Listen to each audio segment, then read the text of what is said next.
And I will ask for the welcome speech the Deputy Ministry for Legislation and International Affairs, Mrs.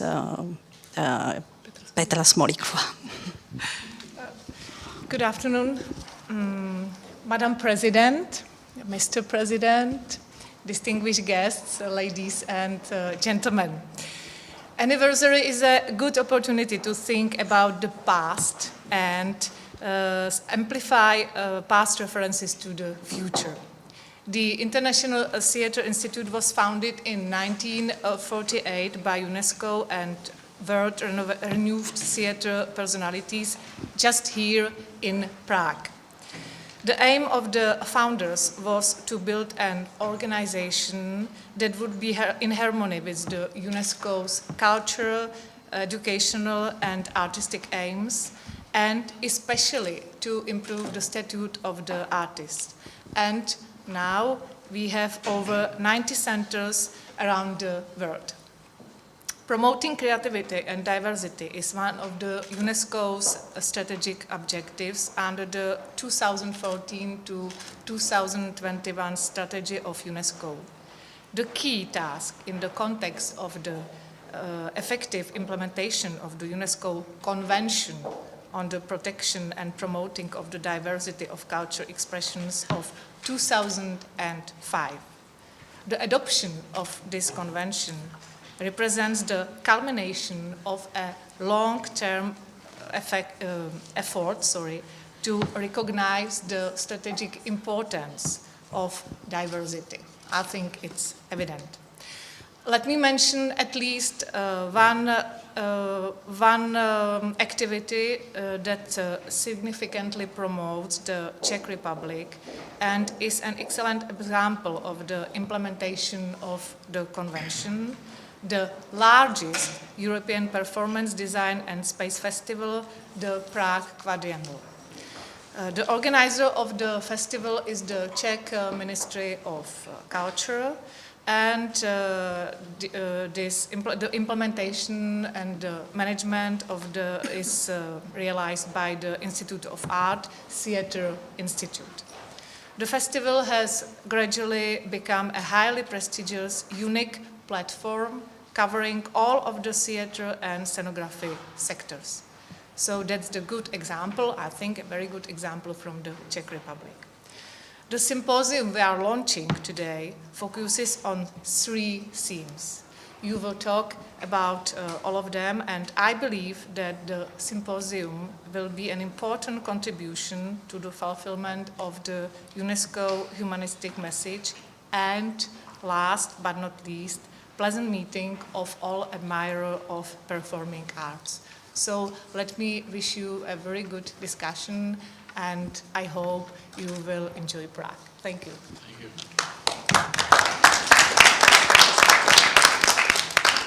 Good afternoon. Excuse me, I choose as a language my own language because I'm making mistakes sometimes and I don't want on this at this area. So now I will continue in Czech. Samozřejmě, že věci, které řeknu, nejsou nic nového, ale je dobré si je občas připomenout.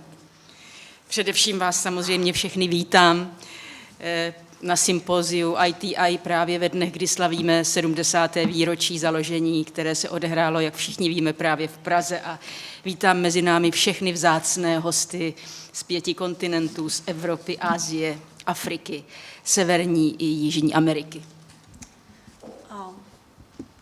Ladies and gentlemen, of course, I'm not going to tell you nothing new, but I still believe it's worth repeating certain things over and over again. So, first of all, ladies and gentlemen, it is my privilege to welcome you all here to this symposium, which is organized in the days when we celebrate 70 years of its foundation, of the foundation of the ITI.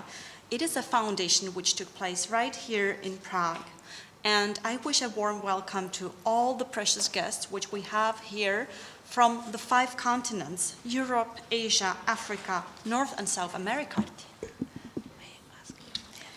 V dnešním světě, který se vyznačuje ve značné části oddělováním jedné části od druhé, jedné země, vymezováním proti druhé, zápasem o vliv a o moc a vzájemnou nedůvěrou jednoho ke druhému je právě kultura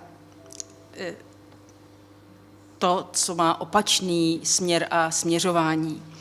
Hledá to, co máme společného, objevuje v časovém nadčasové a ukazuje, že my všichni lidé máme jeden jediný společný základ. Our today's world is marked predominantly by the separation of one group from another, by the distinguishing of one country from another, by the fight for influence and power, and by a lack of mutual trust among people. The task and direction of culture, however, is completely opposite. It is to search for what we have in common, to discover timelessness in what is temporary, and to show that all people have a common foundation. Kultura stojí na svobodné a pravdivé tvorbě, která vychází z ducha. I dnes jsou země a umělci, kteří právě tyto hodnoty zastávají jakými si disidenty a jejich tvorba je omezována nebo dokonce zakazována. A dokonce nemusíme chodit ani příliš daleko, stačí sledovat neblahý vývoj v zemích, se kterými jsme nedávno sdíleli stejný osud. Culture is based on free and truthful creation, and this has to stem from the spirit. Even today, there are countries where artists who uphold these values become again a sort of dissidents, and their work is limited or even prohibited. We do not need to go too far to get some examples. It is sufficient to see the unfavorable developments in the countries of which we shared the destiny not a long time ago. I u nás vystrkují takovéto pokusy růžky. A to přesto, že ještě v naší zemi máme velmi živou zkušenost z minulého režimu, kdy pravdivé umění a tvorba byly z valné části nebezpečné a likvidované. A z tohoto důvodu máme vyvinutou zvláštní citlivost a vnímavost a odpor k jakékoliv manipulaci. We can see the attempts of the same kind even in this country from time to time. And this is despite the fact that our country's experience with the past regime is still fresh and we can still remember the times when the true art and creation were too dangerous for those who were in the power, and thus the true art was suppressed. Even for this reason, we have developed a special sensitivity, a feeling for manipulation, and we despise it. Dříve to byla ideologie a dnes jsou to převážně důvody ekonomické, které často zakrývají nechuť mocných ke kritické reflexi skutečnosti, k umění, které, jak už napsal Shakespeare, nastavuje životu zrcadlo. Právě proto je důležité, že jsme spolu. Pravá kultura dává životu dimenzi nadčasovosti, uzdravuje city a vede k přemýšlení. To je naším úkolem vždycky a za všech okolností hájit. In the past, it was the ideology. Today, it is the economic reasons that cover up the lack of willingness of those in power to critically reflect on the situation and to accept art, which, as it was said by Shakespeare, actually shows a mirror to life. This is why it is important we are together. Real culture gives life a dimension of timelessness. It heals feelings and it leads to reflection. Our task is to always defend this. Dnešní sympozium otevírá tyto otázky pro 21. století. A tak všem přeji plodné hledání, obohacující setkání a našim hostům dobrý pobyt v Praze i v České republice. Our symposium opens up these questions again for the 21st century. I wish all of you fruitful search, new enriching meetings, and a pleasant stay in Prague and in the Czech Republic to all of our guests. Thank you.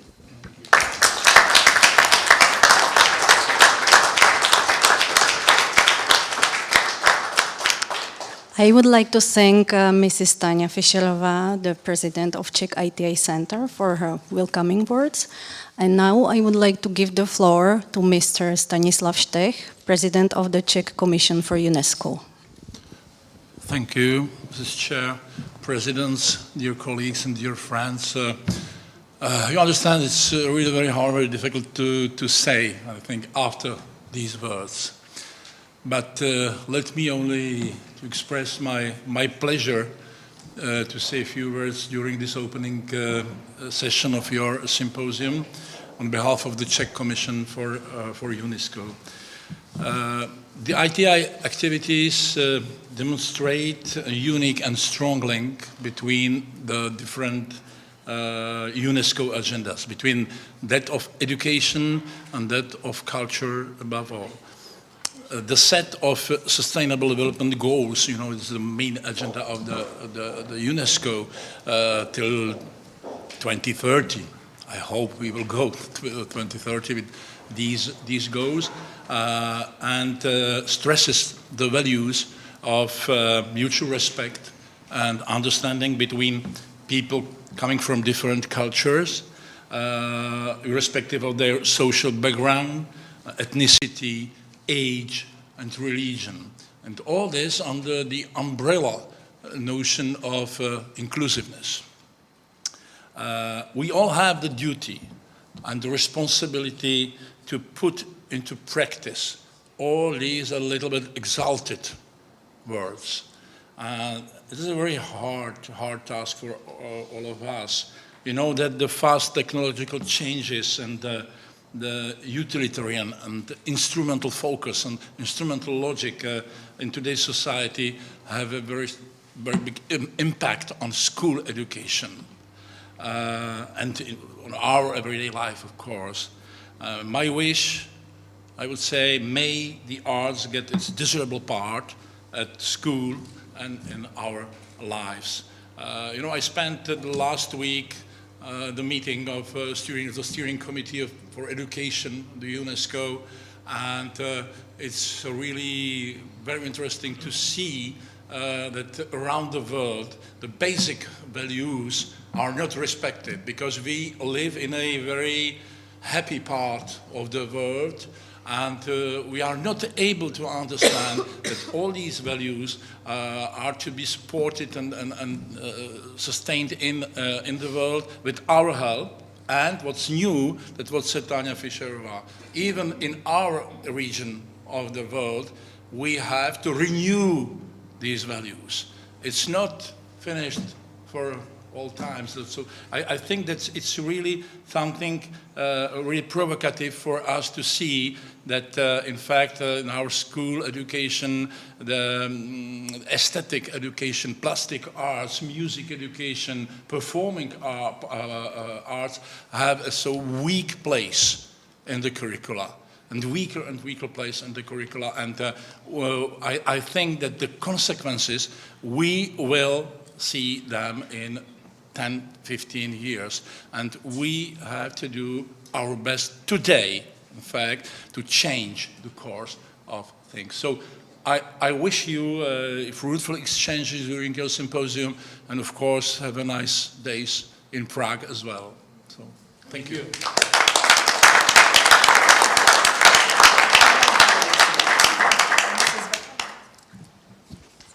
Thank you very much. And we will go to the next part of the program, and we will ask the president of ITA. I don't know which one of you will present, but anyway, we should go back to the very reason we are here, to the activity and nowadays mission of International Theatre Institute.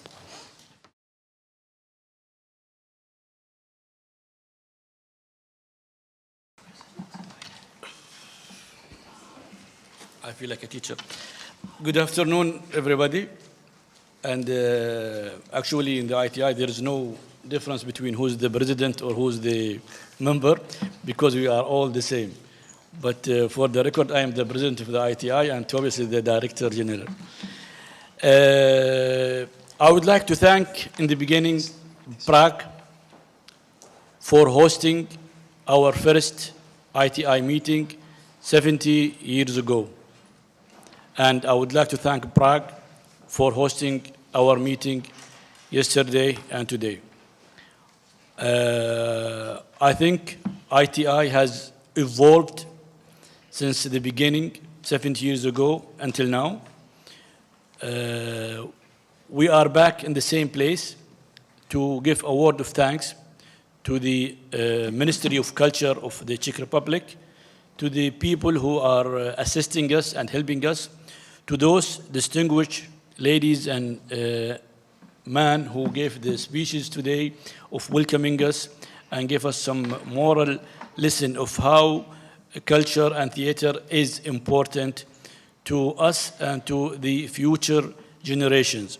No matter what multimedia we have, what new communication ways we have, I think theater will still have the strongest word ever. I would like to thank you again. I would like to thank my colleagues from the ITI. Today we have from China, from Russia, from Switzerland, from America, from Spain, from Vietnam, from England. I think this is the ITI. It's a mixture of people living under one roof and thinking of the future of how can we get our message of humanity to the world, and that this earth has enough space for everybody. Thank you so much, and I wish all of you good speeches in this symposium. I will give the floor now to Mr. or Dr. Tobias Bianconi, the Director General of the ITI.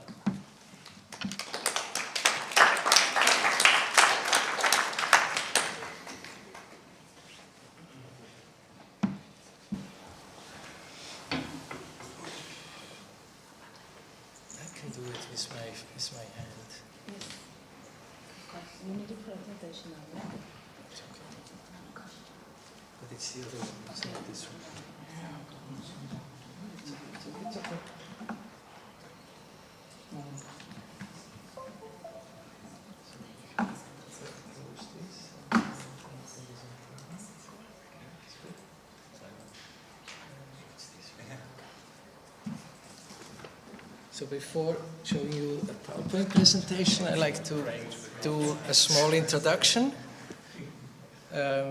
First of all, I will join the thanks that we are here in Prague, where ITI was founded. And it's great that we can come here. Like, I appreciate very much to all of you who made it possible. And it actually was in Prague on the 1st of July in 1948, where and when ITI legally was created. But the creation of our international organization that is concentrating on theater, dance, and music theater in all possible form has a much longer history. Already after the First World War, there was a French actor, stage director, and an advocate for theater for the people, with the name of Firmin Gremier, who had such a vision of an international association. But it was only after the creation of UNESCO in 1946, when at the first General Conference of UNESCO, it was decided that, and took form, that ITI, an international organization for theater, for the performing arts, should be created. Under the leadership of the first Director General of UNESCO, Sir Julian Huxley, the issue was pursued, and a large conference was held in Paris in 1947 with participants from 40 countries, which decided to have the first Congress to be held here in Prague. The discussion during the UNESCO General Conference in Paris made it clear that it was not of interest of UNESCO and of the performing arts that such an association is part of UNESCO? The reason is very simple. If ITI would be part of UNESCO, it would be part of an intergovernmental organization. That means that the delegates that would be sent to ITI would be decided by governments, and the artistic needs and viewpoints would get lost. The idea of Huxley, J.B. Priestley, the British playwright and novelist, and all the participants with important culture people such as Jean-Louis Barrault and Louis Jouvet was to create an association for artists, of artists for artists. The delegates of such an organization should be mainly performing artists. 20 nations were present at the first Congress in Prague, but only 8 nations finally constituted ITI. 8 centers from Austria, Belgium, Czechoslovakia, China, France, Poland, and Switzerland, and the United Kingdom. France wanted to host the first Congress, but the preparation group chose Prague, being aware that this was a communist country. They wanted to show that ITI would not follow political viewpoints, but the viewpoints of the artists. Of the artists that don't accept borders. But that decision reduced the number of centers attending the first Congress, because some people were not allowed, officially not allowed, to go to a communist country. With huge enthusiasm, the participants met in Prague, approved the charter on the 1st of July 1948. That's why we say this is the birthday. And they defined that ITI should be a serving organization. The General Secretariat and all the center are serving the performing arts community and the people globally and locally. 3 working groups were dealing with the main topics of that time. ITI and the center should focus on information about the performing arts and artists, on international exchange of the performing arts and knowledge, and education in the performing arts, and should have a strong focus on the young emerging artists. Bridge building for the performing arts and artists was and is a key issue for ITI. The risk or danger that entered from the beginning until nowadays is that the hegemonic thoughts that emanate from power-hungry governments enter into the minds of ITI members. Hegemony in any form is the foe of ITI, because being international for ITI means respecting the art and artists of other countries with due respect. Cultural diversity makes the world interesting, and cultural diversity is built up by cultural identities of countries, regions of countries, and individuals.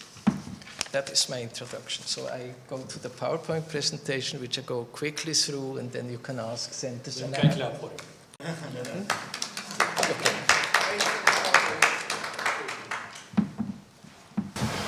So for some of the ITI members, it's old what I show, but for some not.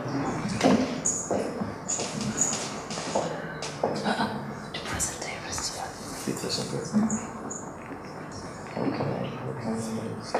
This one. Okay. Yes. That's good.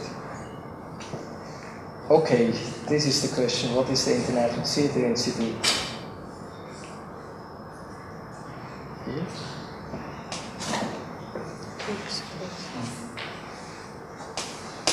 Oh, I don't see it, that it moves. Okay, so I look at this. Yeah. Okay, very quickly. Good. So here you see it's the world's largest organization for the performing arts. It was founded by UNESCO. It still is one of the 24 official partners of UNESCO, which is a very close relation. We have more than 90 centers all over the world. We have an office at UNESCO, and the headquarters are in Shanghai, in China. ITI includes theater, dance, music theater. What are the goals of ITI? The goals are artistic, educational, and humanistic. They cover to support the performing arts on all its levels and its aspects, to support the research in the history and techniques of the performing arts, to support the development of the performing arts in all corners of the world, to support innovation in the performing arts, to support education in the performing arts for beginners and professionals all over the world, and to gain respect for all artists, especially for members of the performing arts, and that includes also that the artists are decently paid. To support, cultivate, and preserve the cultural identity and cultural diversity of the performing arts and artists. To actively work for mutual understanding and peace between people and cultures all over the world. To support the safeguarding of human rights. To collaborate with all possible partner organizations that have similar goals. Here I make a small remark. Maybe until 10 years ago, there were always meetings in Sibiu that ITI should, and it was always ITI was the umbrella organization. But that's no longer the case that we are an umbrella organization, because we are working with the other international partner organizations on the level of eye to eye, like it doesn't need to be somebody is holding the umbrella. So we, from next year on, we will invite all the people to UNESCO in Paris and have a meeting. We did that before, but it was dropped out. Then, how do we achieve these goals? Through the celebration of World Theatre Day. Here you see the 5 message authors we had this year. It's because we are the 70th anniversary. So we take a little bit the continents differently. We say it's also a little bit the way UNESCO does it, like Europe, Asia Pacific, the Americas, Arab countries, and Africa.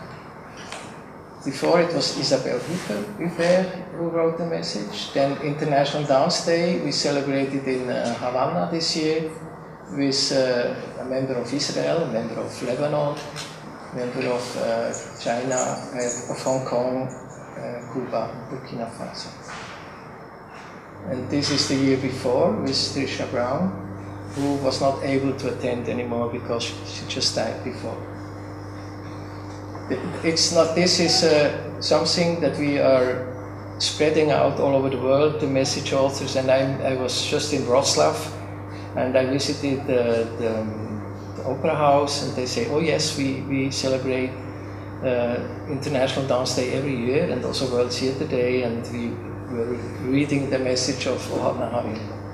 I didn't know, but it's nice.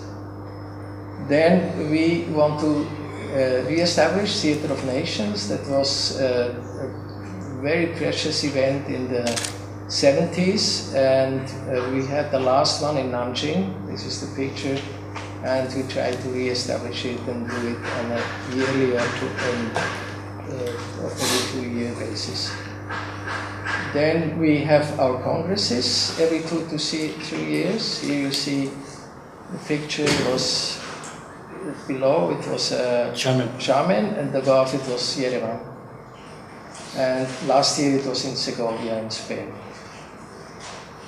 Then we do it with common projects with UNESCO, such as the ITI World Performing Arts Capital. We have now we have selected the 2 cities, training cities for the first year, but it's officially announced, it's 2 of these cities, but it's officially announced at World Theatre Day next year. It will be, the basic idea for the World Performing Arts Capital is really to promote the performing arts and spread out the word from one city throughout the world. Also the best practice that are happening during such an event. The first capital will start World Theatre Day 2021.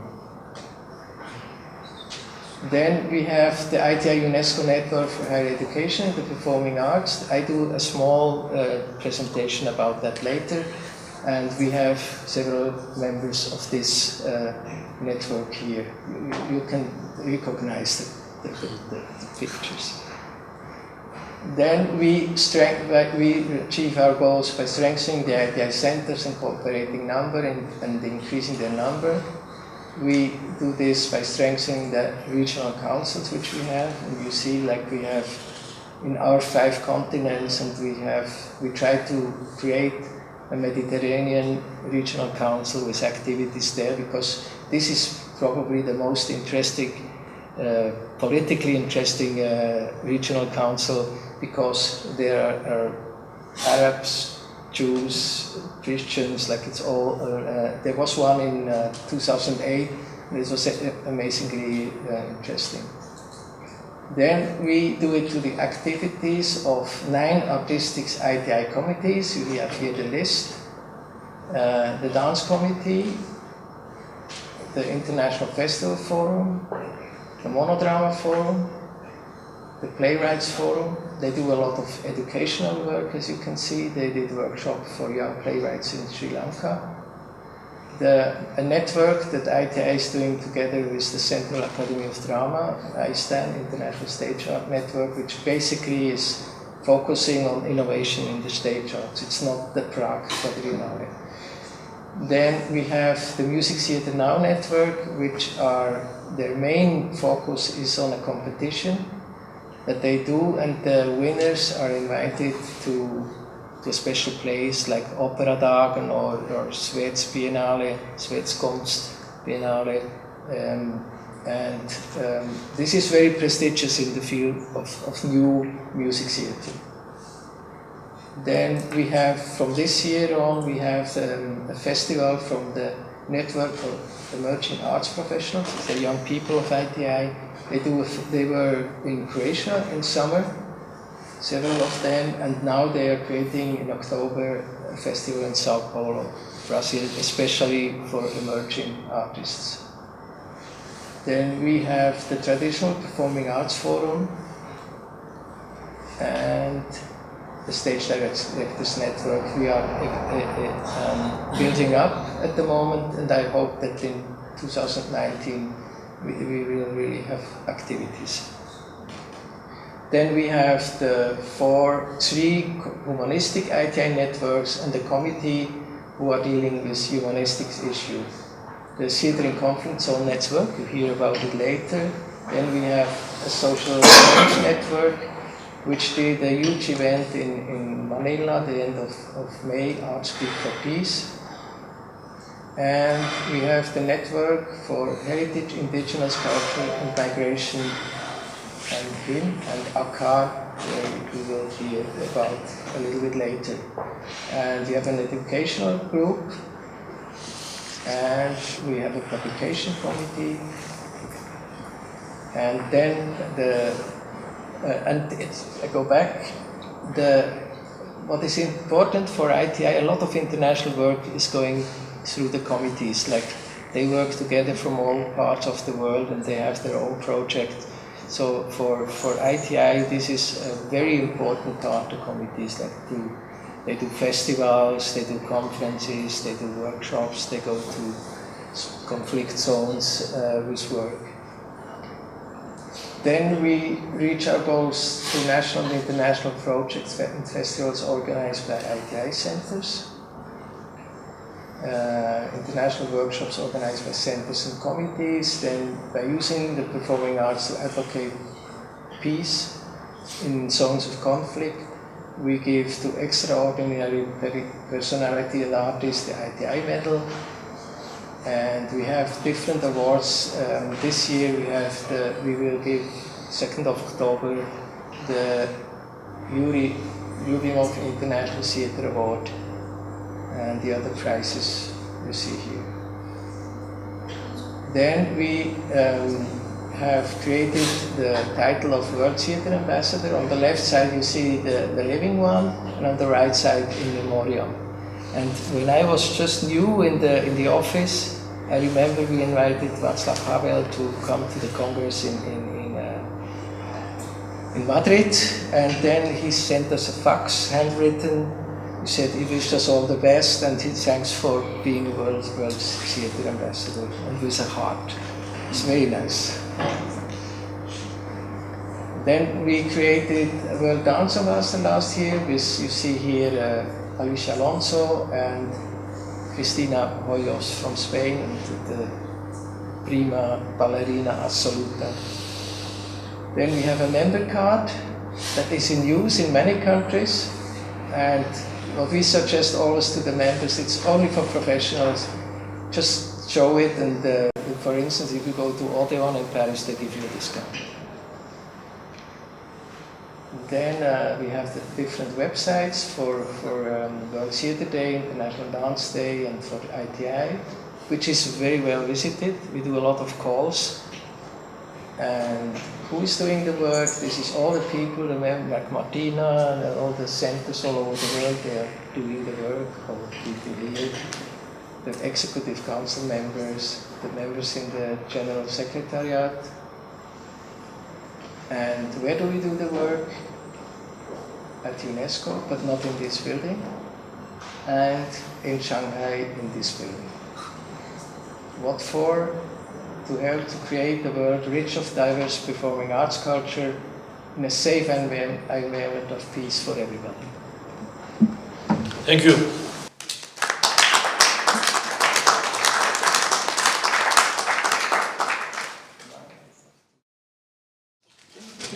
Okay, so we will continue with the first panel, Symposium panel, which is Education in Performing Arts. So I would like the speakers to join us here at the table. This presentation is more like an introduction to the discussion and the statements of Derek Goldman from Washington, D.C., theater worker, stage director, writer. Daniel Bausch, theater educator, stage director from Switzerland. And Amadou Mande, theater worker, theater director, stage director, educator from Burkina Faso. Burkina Faso, so that you heard in the back. And unfortunately, Prasad from India couldn't make it. He had some issues which he had to handle and he couldn't come. So first I give you information about the network, very fast. So it's a joint venture of ITI and UNESCO with higher education, performing arts institutions, universities, academies, and performing arts research institutions. The basic idea is a network as a service for education in the performing arts in collaboration with the professionals working on stage. The network's main focus is on higher education into performing arts, drama, theater, dance, music theater, playwriting, and all related performing arts disciplines. The network is based on democratic principle and it follows the core values of collaboration, inclusiveness, transparency, and inspiration. These are the same core values that ITI has. What are the goals of the network? To make education in performing arts accessible, that's the main word, regardless of socio-economic condition, race, religion, ethnicity, gender, culture, and nationality. To promote professional education in the performing arts worldwide for the enhancement of the skills of professionals in the field. To exchange knowledge and best practices on different methodologies for education in the performing arts. This is Grotowski and Peter Brook during Theatre of Nations. To develop and share innovative models for higher education in the performing arts. To support higher education in the performing arts all over the world, including developed and developing countries, with a special focus of Africa in alignment with the UNESCO goals, the global priority Africa. To initiate collaboration between the members of the network, to create a project to designate and preserve intangible heritage in the performing arts globally, advocate peace for sure, like ITI. And the objectives are different things we can do. Student festivals, this is the student festival at the last Congress, conferences, exchange programs for educators and students in the network, developing essential research project relating to the performing arts, then a project about intangible heritage, creation of publications, exhibitions, competitions, masterclasses, academic awards, and so on. What has been achieved so far is, that's very fast, like we were talking with UNESCO how to do it. We were convincing 20 universities on 4 continents to join at the beginning. Then we created a charter for the network. We got the charter approved by the universities, and then we got the network approved by UNITWIN sector of UNESCO. It's quite some work. And then we had the first General Assembly in Shanghai, and networks collaboration between different universities of our network, and the first student festival during the 31st ITI World Congress in Segovia in Spain. This was extremely successful and meaningful because they didn't only show their productions, they also collaborated, they participated in workshops, and they, at the end, they stayed for the whole time of the Congress, some of them, and did collaborative work.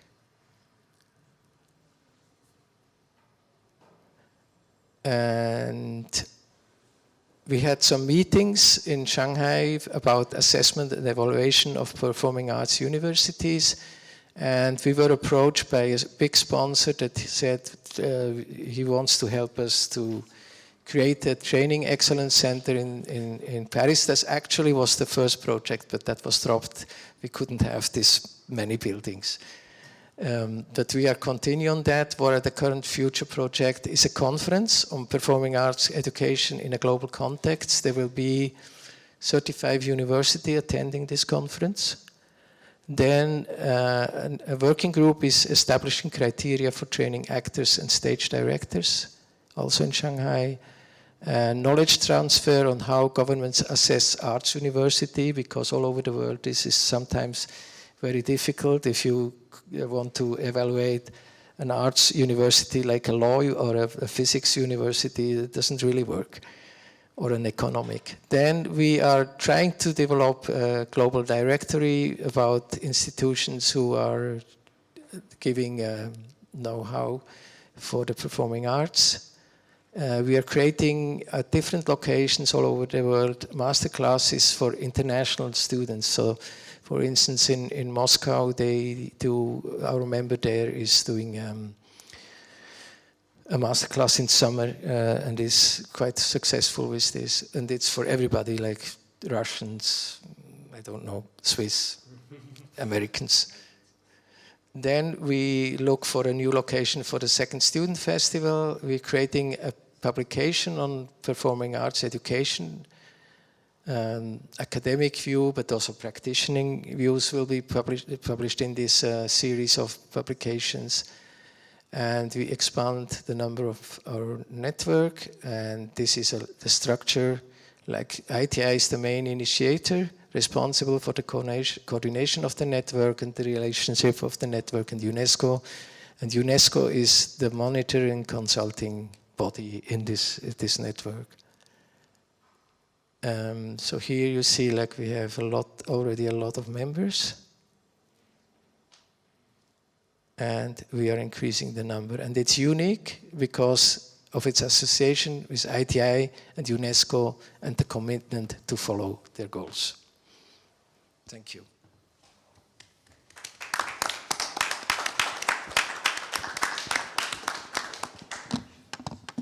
So to introduce, we have done some research lately, and we have seen that ITI, that centers, committees, and also ITI has like a golden thread through all its activities, for sure the artistic thread, but also the educational thread. So a lot of centers, when they are offering summer academies for actors or workshops for young playwrights, or any other activity like going abroad with ITI, going to let's say stage director, having stages at different theater. All these educational efforts are part of the success of ITI, and so education is very important for ITI. And if you think about education, it's really large. Like even if you have a meeting and you have people from all continents, and everybody has a little bit of different culture, so people are learning in a meeting to see, okay, some cultures are different, but that doesn't mean that they don't reach their goals. So it's also like an educational thing. Even for me, like sometimes as a Swiss, I'm very strict and exact, but then I can see other people do it looser and they reach the goal as well. So it's educational. So I like to give the word to, who wants to start? Derek?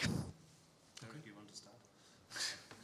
Whatever. Okay, Derek, please start, and they will present their thoughts, and then after that we can discuss.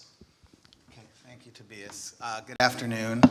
I just want to echo my colleagues in intense gratitude to our friends here in the Czech Republic and in Prague for welcoming us so beautifully. I had the chance to be in Pilsen for a few days with several of the colleagues at the festival there, and particularly our friend Martina and her team, Lucy, and the others at the Arts and Theater Institute, and all the folks at Czech ITI.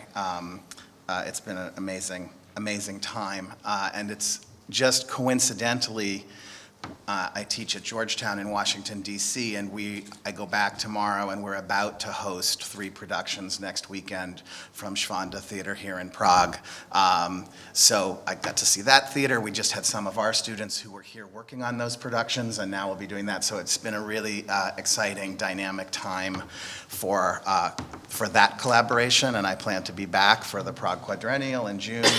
So I just wanted to express enthusiasm and how just delighted I am to be building these relationships. We saw some great work in Pilsen. It's been great.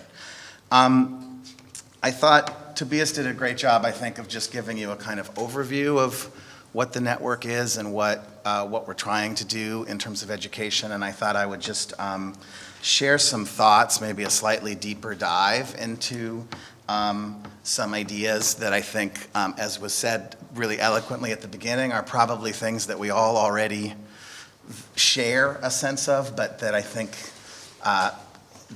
there's value in re-articulating and finding new ways and new moments to express the urgency and stakes of some of these conversations. I thought I would begin and just invoke sort of dedicate whatever, some words to someone without whom I wouldn't be doing this work probably, which is former president of ITI, Martha Coignet. Her name came up several times among friends I met in Pilsen who asked if I knew Martha and remembered her, and it was Martha who got me into this work in many ways. She has a quote that I thought I would just share, which is that as a global gathering of theater people, ITI has promoted, protected, and defended theater artists, their work, their opinions, and in some cases, their lives. We are catalysts. Our continuity is the memory of the future. And I think our network that we have begun is founded very much in this spirit of trying to be a catalyst and to invest in the future, in the next generation of change makers and theater artists. So as Tobias said, the values of the network, I think, are resolutely inclusive, non-hierarchical, rooted in genuine dialogue and exchange, relationship building, trying to expose all of us, but particularly the younger generation, to different cultural, pedagogical, and aesthetic approaches. I'm a theater maker based in Washington, D.C., and I direct an initiative called the Laboratory for Global Performance and Politics. Our mission is to harness the power of performance to humanize global politics. And it's an interesting place to do this work because we're based in a liberal arts university. We are training theater artists, but what we've found is that the power of theater in this moment is most intense when it's not separated, when it's not cordoned off from other parts of the world, from other disciplines, from other approaches. So we try to ask, as I think we're asking within ITI, what is theater good at and why do we need it right now? How do we need it right now? In being in Washington, D.C., we have access to a lot of policymakers, diplomats, state officials. We train them in our School of Foreign Service, and I find that many people outside the arts are increasingly looking to the performing arts as a place for serious engagement with critical issues, that the arts are not just being put over here, but are moving to the center. So of course we believe in training actors, directors, designers, scenographers, managers, producers. But I think we're also, in today's world, need to be talking about how theater artists are equipped as change makers, as entrepreneurs who can fluently engage across a range of perspectives and issues. They have to ask questions about how theater matters in a polarized world, in a world in which we're divided, how it brings people together. We have an unprecedented global refugee crisis with more than 65 million victims of forced migration worldwide, more than at any other time in history. We have a huge global climate crisis. So asking questions about how the performing arts are connected even to health and well-being. We have studies that show how they literally affect the brain and heart function, how they make people well, how they improve people's lives on a range of ways, how the arts are transformative in settings of conflict and post-conflict settings, as is evidenced in the inspiring work of colleagues like Ali Mahdi in the Sudan and Fabio Toledo, as you'll be hearing about. This is the work of theater is not just happening in our performing arts centers, it's happening out in so many different kinds of spaces and in so many different areas of our lives.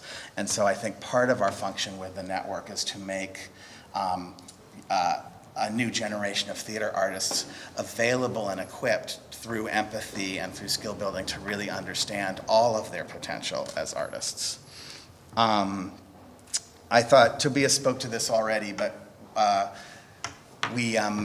one of the things that was most exciting at the ITI World Congress in Segovia, and many of the people in this room were our colleagues and collaborators in making this student festival happen, but was not just that the students met and shared work with each other, but that they, over the whole course of their time there, were collaborating deeply through our incredible hosts. We had access to a former women's prison that serves as a beautiful cultural center in Segovia, and that space became the backdrop and the inspiration for students to work in small groups, to create work based on the issues in their lives, based on themes of home. So it was not just presenting work, it was using theater as a way to get to know each other and to explore differences as well as similarities, and many of those relationships have grown and maintained.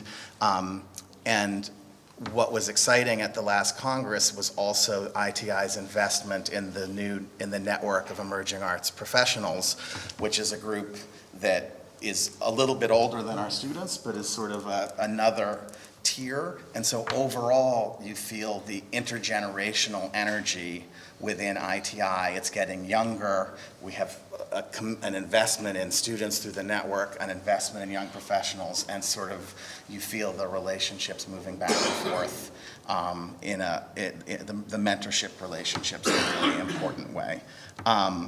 So I'll finish for now because I want to let my colleagues speak and have time, I hope, for discussion. But I think, at least from where I'm from, we often have a false divide in the arts world between the perception of art that is good and art that does good. Sometimes it's seen that for the art to really to have strong artistic values is not the same as for it to have, that those are in competition somehow, for it to sort of have a powerful social function. And I think what I've observed through my 10 years working around ITI and in this work is that increasingly art has to and is always at its most effective when it is doing both.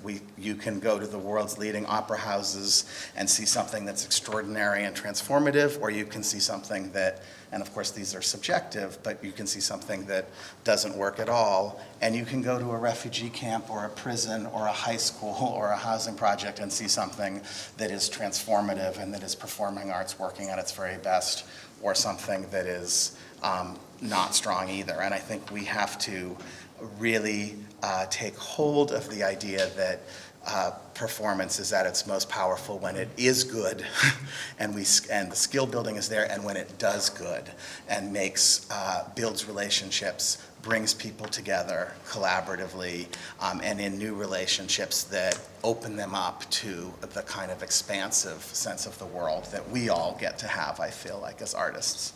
So it's really, this is the network, it's been a struggle, as Tobias says. It's taken years of thinking and time and energy to, on behalf of a whole lot of people, to get to the critical moment we're at, and it still feels like we're at an early place, but it's work that we're very, very passionate about. I get to direct a lot of plays. This, to me, feels like the deeper, greater work of bringing people together and facilitating the kinds of transformative relationships that ITI represents. So it's really exciting to be here, to have a chance to talk with you, and I look forward to more conversation. Thank you, Derek Goldman.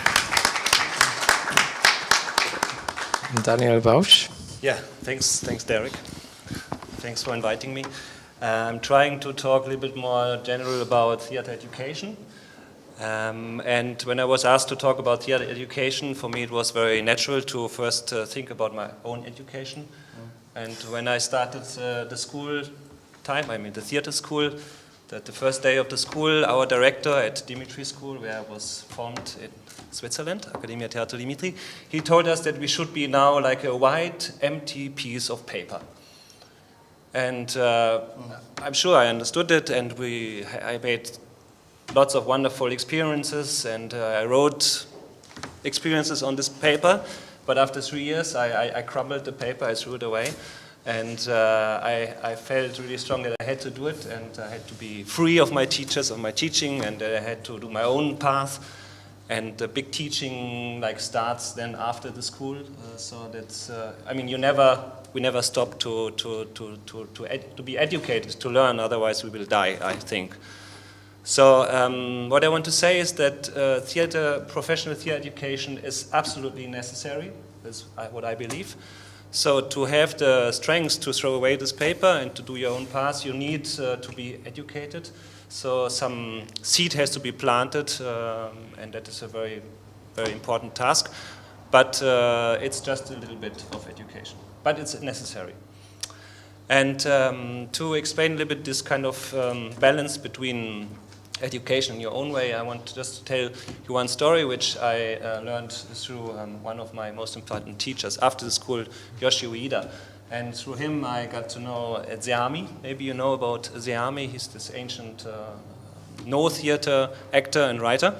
And he said that we should be clear about the difference between substance and function. Maybe you know this story already.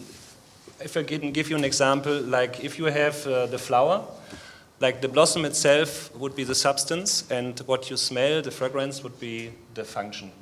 Or if you take the moon, the moon itself would be the substance, and the moonlight would be the function. So if we come back to our example of theater education, I think a very good theater education should care about building up the substance. And when you work good on the substance, then the function will be revealed by itself, it will be revealed in your professional life. So, but I think it is also important not to talk only about professional education in my field and with my students and in our school. We care a lot also about education with kids, with young people, and I think that's something also which is very, very important and something which also ITI should, and does care a lot about it. And so I think we have also the responsibility with our knowledge to educate kids and to help them with our exercise, with our experiences, to teach them these transversal competences which we learn as a side effect in our professional education, but we have this big responsibility to teach it also. So I found a long sentence which I will skip now on the network, on the site of the UNESCO. I will not read to it now, but there's something very interesting which I can give you later. I don't know. I think it's now a little boring to read it out. So coming back to our professional performing arts training, it's very obvious that we have to do, the students and also the teachers, we have to give 100%, we have to be, to give 100% of our knowledge to this path, because it's an extremely difficult path, and you also need talent to do this, both sides, as a teacher, as a student, as a teacher. And so talent in theater is it's very obvious. We can see it. I mean, if somebody is able to come from an impulse which is coming from outside and is going through your body, and this will give a gesture which is like homogeneous and natural, then we can see in talent, and we can see that already when we have the young people that want to study in our academy, this kind of talent, you can feel it immediately. And it requires also a great sense of intuition on the part of the teachers, and we have to create a space, a calmness where the students, they can blossom, where they can find their own, I'm really now shortening it up, where they can find their own responsibility to do this art. And as I said already in the beginning, at the end of a didactic path, the student has to kill the teachers not in a real way, but somehow say goodbye, crumple this piece of paper, and really go for your own independent way. And I found also another beautiful image from Peter Brook, where he I formed it a little bit for this contest. So education in theater is always a tightrope walk, yeah, like walking on a rope, yeah. One embarks on an extremely difficult, dangerous, and wonderful journey. You recognize the dangers, you train to be ready to face them, but the balance is there to be found or lost each time you step on the rope. So the danger exists on the side of the student and the teacher. As a teacher, I'm always deeply kind of afraid if I will be on the top of the request of the student, if I'm able to answer to all the questions. So I'm always carrying a slight insecureness in myself, and it is something I really have to face. And I'm really deeply, like fighting to be on the level of this request. And I want to tell you another short story, which I also read in a book from Yoshio Ida, where he's saying that a young man came to a big master of no theater and knocked at his door, and he said, I want to learn with you. I think you're the biggest, I heard that you are the biggest teacher. And the teacher told him, okay, please come in. And then the student said, before you teach me, I want to see what you are able to do. And the master, he was thinking for a long time, and I said, okay, please sit down, I will prepare myself. And then he prepared himself like for a real show, you know. He went to wash himself, make up, and put the costume on. And then after 3 hours he came out and he performed a monologue of a lonely woman. She will go to die. And after the performance, the student, he was astonished, and he said, I would love to be a student. And then the teacher said, yeah, but now I don't have to show you anything anymore. I don't need you anymore. So this just to be, it's another story to be on this relationship between teacher and student. So I'm coming to my end slowly. Society will always need performing arts, and is absolutely necessary for the survival of our society. We all know that.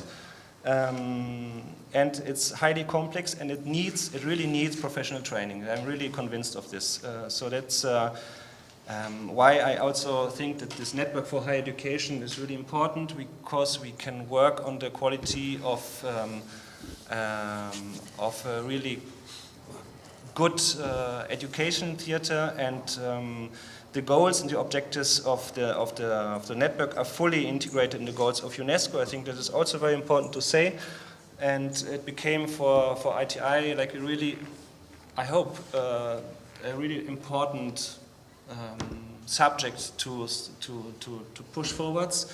We are really working on it, and I want to finish now with another little story, but then it's really finished, which is also from Peter Brook, and he's writing in his book that a Chinese sage was sitting together with his students, and they could ask him questions, and then one student asked, what am I? And the sage said, you are a plate. So in Eastern religious ceremonies, a special plate is used to hold the offerings made to the gods. The plate supports the precious objects, and the sage has chosen the symbol of plate and offerings to clarify the difference between existence and invisible part. So existence is the visible effort of action, what we do on stage, what we have here as objects. We see it, we hear it, we recognize it, like the offerings on the plate. And in describing his student as a plate, the sage was reminding him of his deeper level of existence. Coming to our theater context, we could say that the invisible part of the actor is the plate that supports the visible action of the performance. You don't notice its presence, only its absence. Okay, thank you very much. Thank you, Daniel Bausch. So, last but not least, Amadou Mandé from Burkina Faso. Okay. Thank you very much, Tobias. Thank you all. First of all, I want to say that English is not my usual language. I speak French. French is our official language, but I'll try. And I ask you to be very indulgent if I'm not clear. Please tell me. I can try again. Art education in Africa, a contribution to achieve UNESCO's objectives. It's what I want to tell about. And I want also to tell about our own experience as trainers, as educator, as a teacher. Building peace in the mind of men and women, that's the main sentence of UNESCO. As a reminder, I can say that maybe it's the sentence Daniel. So, yeah, UNESCO's mission is to contribute to the building of peace, to eradication of poverty, sustainable development, and intercultural dialogue through education, science, culture, communication, and information. The organization aims to achieve quality education for all and lifelong learning, mobilize scientific knowledge and policies for sustainable development, address emerging social and ethnic challenges, foster cultural diversity, intercultural dialogue, and a culture of peace, and to build inclusive knowledge societies through information and communication.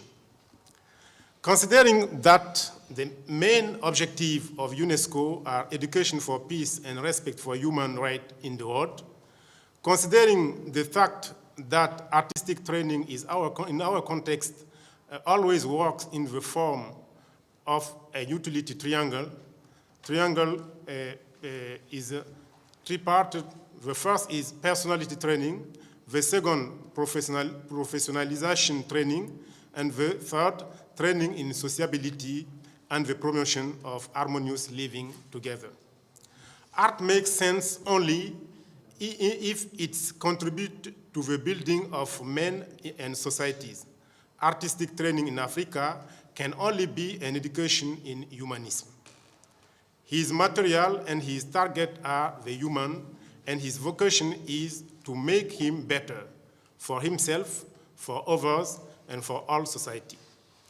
Artistic training is based on the construction of knowledge, know-how, and it aims to area of art a means of discovering form of inspiring artistic expression, entertainment and awareness, development of emotional intelligence, promotion of dialogue, critical thinking and collective learning, improvement of knowledge and change of attitude, positive transformation and behaviors, organization and training program. In our context, we have three kinds of organization. The first one is initial training by structured organizing structure. For example, we have the CEFRAV. The CEFRAV means a Center for Research and Training in artistic, in life art. And we have also a second kind of training, open, hand-on or one-to-go training, art workshop in a rural area, participation in group life in the troops, and continuous capacity building training, periodic workshops during the festivals, such as FITMO. FITMO Festival is an international theater and puppet festival of Ouagadougou. It's the festival we launched 29 years ago. And during every edition of the festival, we have workshops, we have lecturers, we have conference, and we have many activities in education level. Sometimes we have punctual activities according to the opportunity, such as the event Emerging Scene in Africa that are held in a strengthening perspective. We can say that in our program, in our curricula and teaching, method take into account the profile to be formed into the social goals target. The individual being only one link in a community chain. One link in a community chain. His success lies in his ability to contribute and to improvement of a community, to the improvement of the community. This is why the FEM module and curricula of artistic training incorporate the knowledge of own self and others, like culture in interculturally sense, the promotion of the culture of peace and human rights, the promotion of interaction and interrelationship in a perspective of harmonious living together.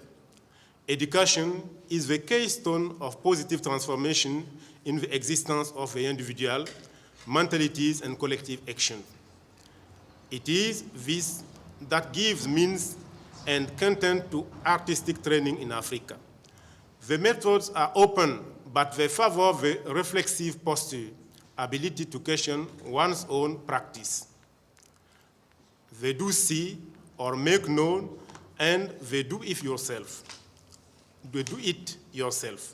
Our actions throughout the High School of Theatre Jean-Pierre Guingané of the Center for Training and Research in Living Art, CEFRAV, the International Festival of Theatre and Puppetry of Festival of Ouagadougou, FITMO, the Burkina Faso ITI Center, and the program of social art in the rural communities are built in this logic.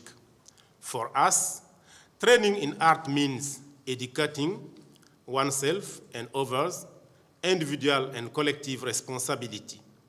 It trains educators to engage in promoting the welfare of the human community. The foundation on which our educational approaches are built is a mixture of indigenous knowledge, such as traditional griot or storyteller's technique, and those inspired by various influences from around the world, Stanislavski, Grotowski, Augusto Boll, and so on. The local, national, and international cooperation is one of the key of the success of our action. Thank you. Well done. Thank you very much. It was very understandable. Hope you understand something. I start with a question. I confess that is the first time I have to speak in English. Oh, good, very good. Sorry. I start a question. Next time it will be in Arabic. Okay. To Amadou, like how do I imagine, let's say I'm a young person in Burkina Faso and I want to learn how to act. How does this go? I apply or I'm selected? We have two possibilities. The first possibility is to be selected and to be in a school, training school, like a high school Jean-Pierre Guingané. We don't have many schools, but we have some in theater and in dance.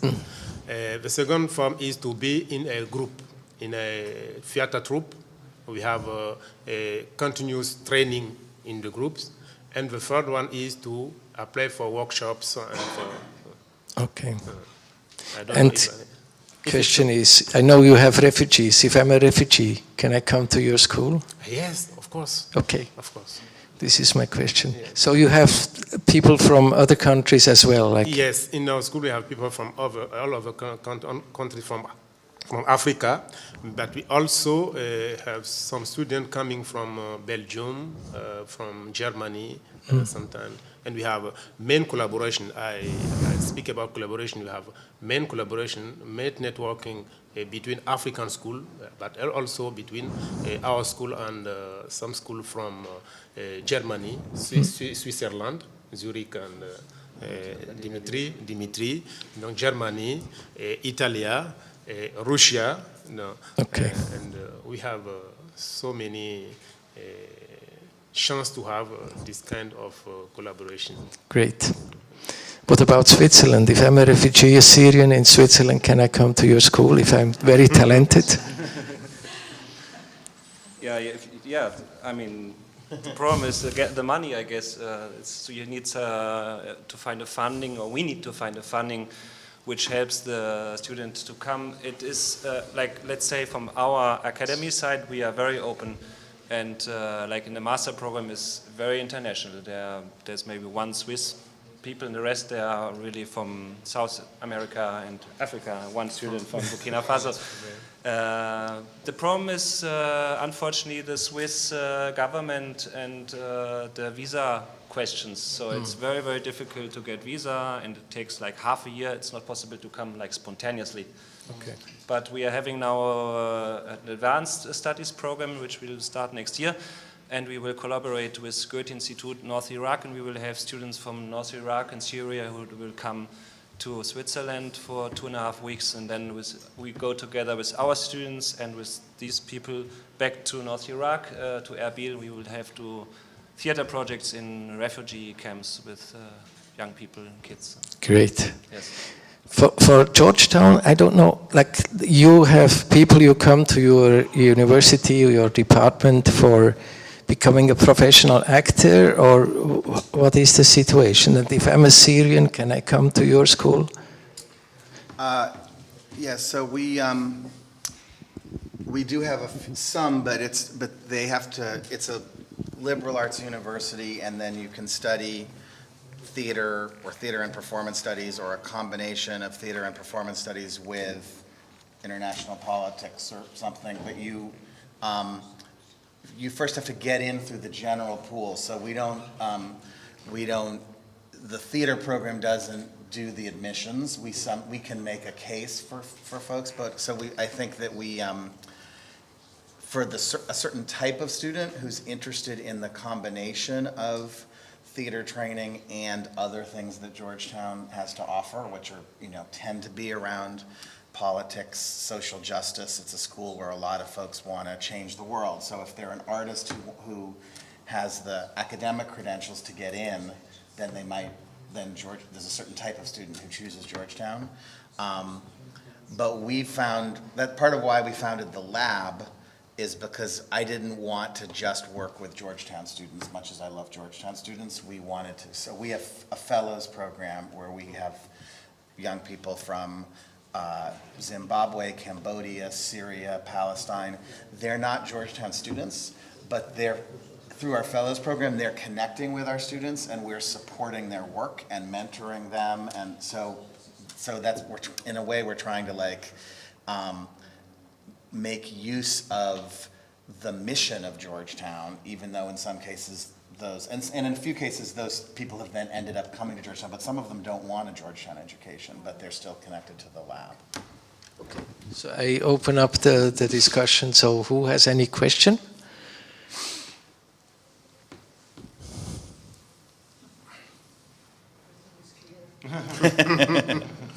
Okay. The perspective of the students in America, in Africa, in Switzerland, for having a job.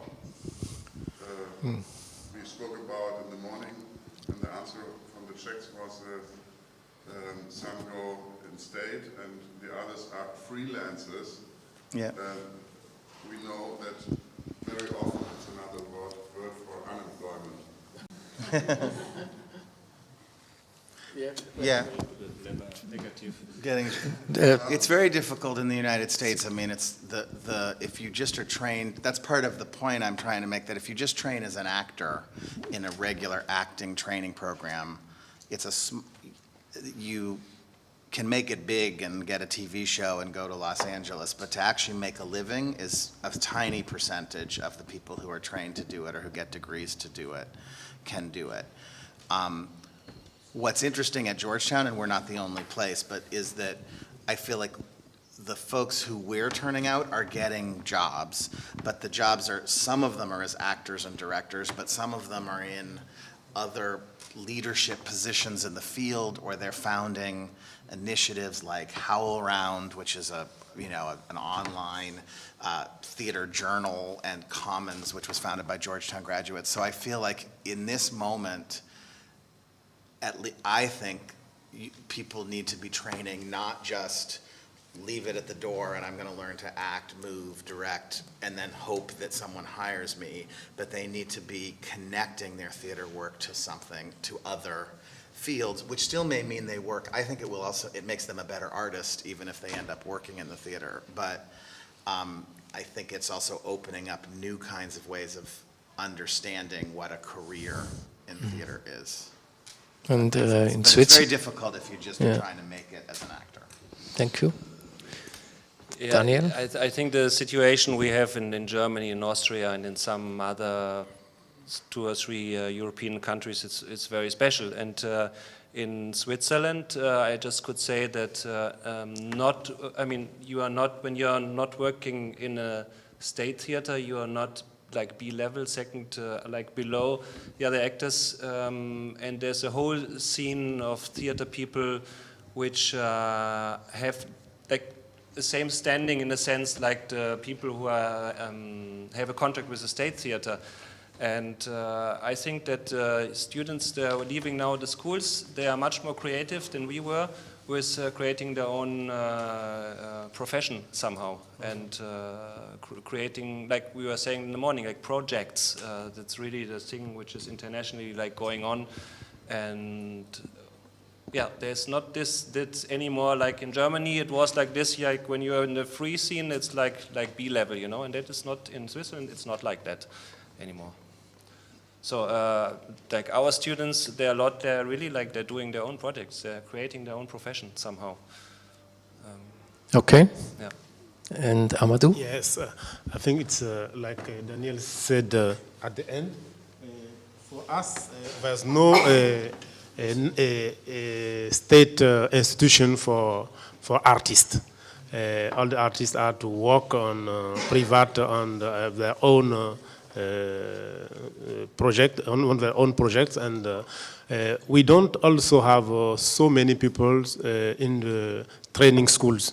Many of people learning art by doing, by be members of groups, and sometimes some of them are opportunity to create their own group, and we have, I think, in our context, still possibility to develop many things, and it's not full. We have place, but we don't have a state or public possibility to be employed. Donc we don't. We think that all the students are opportunity. If you are creative, you can work, and there's place for that. We need to have more people and to educate more, to train more people, because we have place for creativity and for action. I have one question. Yes, please. We all have students for theater, and you know that ITI is working to promote the ITI for the new and young theater activists. So all of you, in one sentence, what would you tell your students to convince them to join ITI? In one sentence. For me, it's easy. All my students are members of ITI. Problems afterwards when they're leaving school, you know? How do they stay inside? No, they stay inside. Yeah, and, in one sentence. So it is the only network worldwide where you can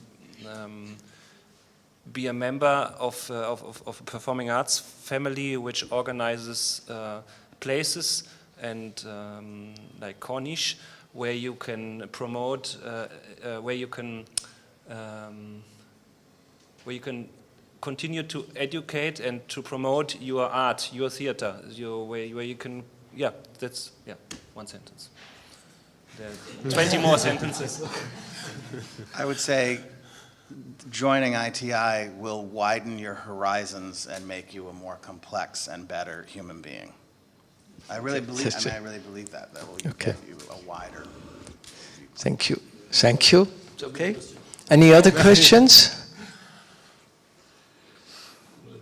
If not, I would like to thank the three of you, and let's do a break.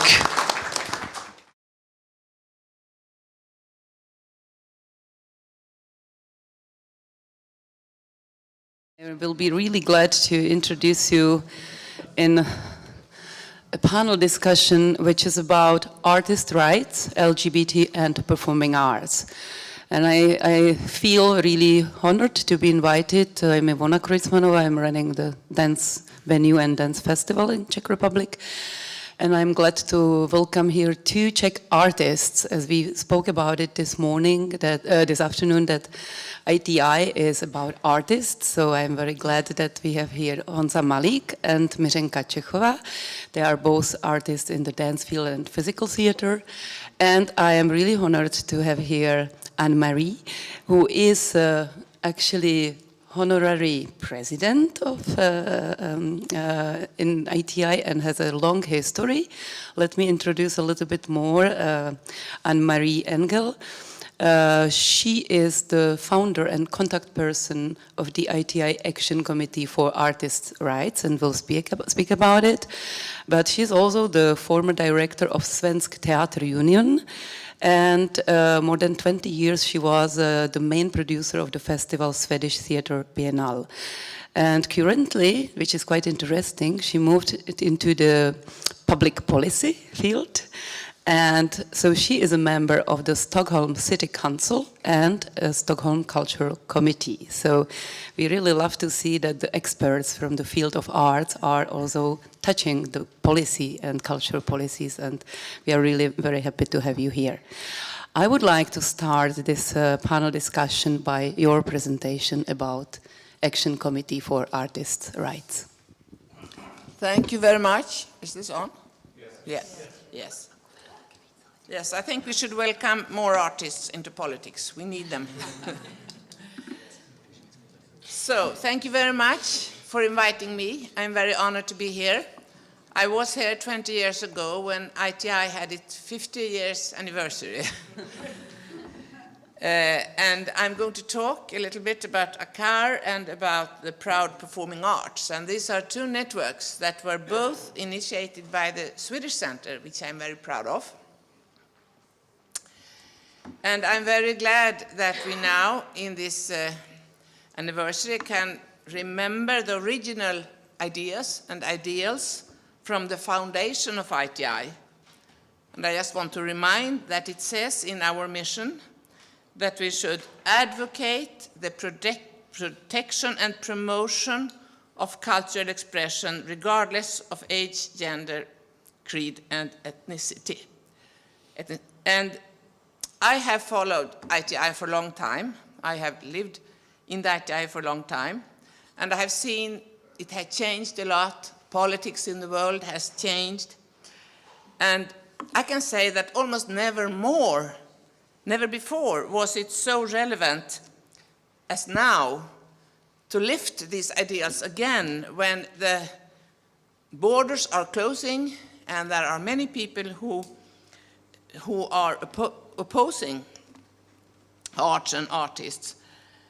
And I read in the report that now there is an emerging global culture which is to silence the others. And I think that's a good way to put it. That's what is done in many countries by governments, but also by religious organizations and by civil societies, that you want to silence the others. And we see a lot of that in the art. And I can say, I come back to that, but only last year there were documented 553 cases of violating artists in 78 countries in the world. And that is the tip of an iceberg. It's only what was reported and documented, but there are, it's growing, it's growing, it's growing. So I'll say a few words about the ACAR. Is that right? No? Yeah, the other one, okay.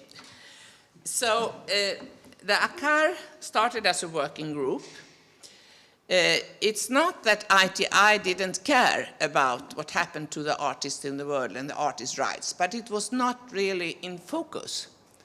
I mean, letters were sent and so on, but we were a few people from some countries who thought we have to focus more on this and we have to lift this in the ITI. So it was a working group, and then it was a committee, and we have a vision, of course, about, no, back, the vision, yeah. The culture, if it's that one, I can change it, yes. And you recognize these missions, I think, but we say it's the first guiding principle of the UNESCO Convention of the Protection and Promotion of the Diversity of Culture and Expression. We want to watch and we want to make the international theatre community react. Of course, we are not a group that can work concretely a lot, but we want to watch and we want to react and we want to make you all aware. And then we have our mission: collect, prove, analyze, and make public cases of violation of the rights of theatre artists and the right to free artistic expression. And of course, the last sentence is very important. We have to cooperate with other human and artist rights organizations and networks worldwide, because there are many of them that are civil society driven. And this is just a few, could say, some achievements. This is the same what we have done. You can explore we can create division, we can map the terrain. That's usually what we do, we map the terrain, which is very difficult today because the terrain is very wide and very changing. And then I can tell you our main communication channel that I hope that you all know is the newsletter. And also you can subscribe to the ITI CAR news. For example, the very last newsletter that came out in September, it tells us a story that the Schaubühne theater shows were cancelled in China. I think you all read about that, because there was a part of it that was interaction with the audience. And then, of course, we write about this, we send it out, and we expect that you do react in some way in your countries. Maybe you write something in the media, maybe you make a statement of some kind. And of course, sometimes it's difficult to judge, is this real political reason, or is it some other reason? Is it artistic reason? Is it economical reason? And some people write to us and say, oh, I was not granted the money I wanted for that and that. But we really try to keep it very strict to artistic reasons. And this is from a report that I really recommend you very much, which is called The State of Artistic Freedom in 2018. It's published by FreeMuse, which is an organization that started only for musicians, but also now covers all artists. And they have an office and they have staff, so they can really do investigations. And they made an investigation that came out now, very recently, called The State of Artistic Freedom. And they have tried to map some facts. You can see that 8 ways artists were silenced in 2017, imprisoned, prosecution, detained, killed, prosecuted, and there were attacks, and there were 246 acts of censorship. Yeah, no, sorry. Yeah, no, it was the other one. Yes, and you can see there's one artist prosecuted every week in the world. What we know of, as I said, a tip of an iceberg. And from this, there is some statistics. There's a lot of statistics in this book. I just chose some. And you can say 54% were music, 21 visual arts, and I come back to theater. And you can see on every kind of prosecution or censorship, they have a top 10. This happens to be in prosecutions. It's Egypt, Ethiopia, Spain, Brazil, India, Israel. And if you look at theater, there is one attack every week. And you can see the reason is 62% was opposing the government. I don't know if it's possible to see. Maybe it's too small to read. Is it possible to see what's happening? And there you can see there was a lot in the United States. It was Cuba. It was 29% Europe, 44% Americas. And what is new, if you compare to what happened 5 or 6 years ago, so many more cases are in Europe. You all know that it's because of this political development, but it's not anymore so that it's only governments that we suspect would do that. It also happens a lot in Europe. This is the name of this report. It's a lot of more figures about censorship, about all areas, film and music and theater, and also they make deep studies into a certain amount of countries. I can't tell you all that now, but I tell you that there are facts that you could use. And then maybe an interesting question, who is driving these violations? It's not always states. It's more and more non-state actors, community groups, civil society groups, militant extremists, and there are even artists censoring artists, government-controlled artist syndicates, permissions to perform, pre-censorship. There is censorship across borders. the people that are both from China and from Turkey, they tried to arrest artists in quite other countries in the world and said that our laws will be there. There are conflicts between countries, of course. The LGBT artists and artworks, very controversial globally, I come back to that. And that's what you could say, funding as a tool of repression and censorship. That's more difficult to see. But if you deny funding, sometimes it's because repression. And it is something new which is spreading, protection as an excuse for violating artistic freedom, protection of the state, protection of traditional religious values and religion. The religious cases are very many. And sometimes it's not the state. Maybe it's religious groups who sort of pressure exhibition halls to take away paintings, festivals, to cancel performances, and so on. So, yeah, this is the last. Here I just want to tell you, of course, that there are many cooperating organizations.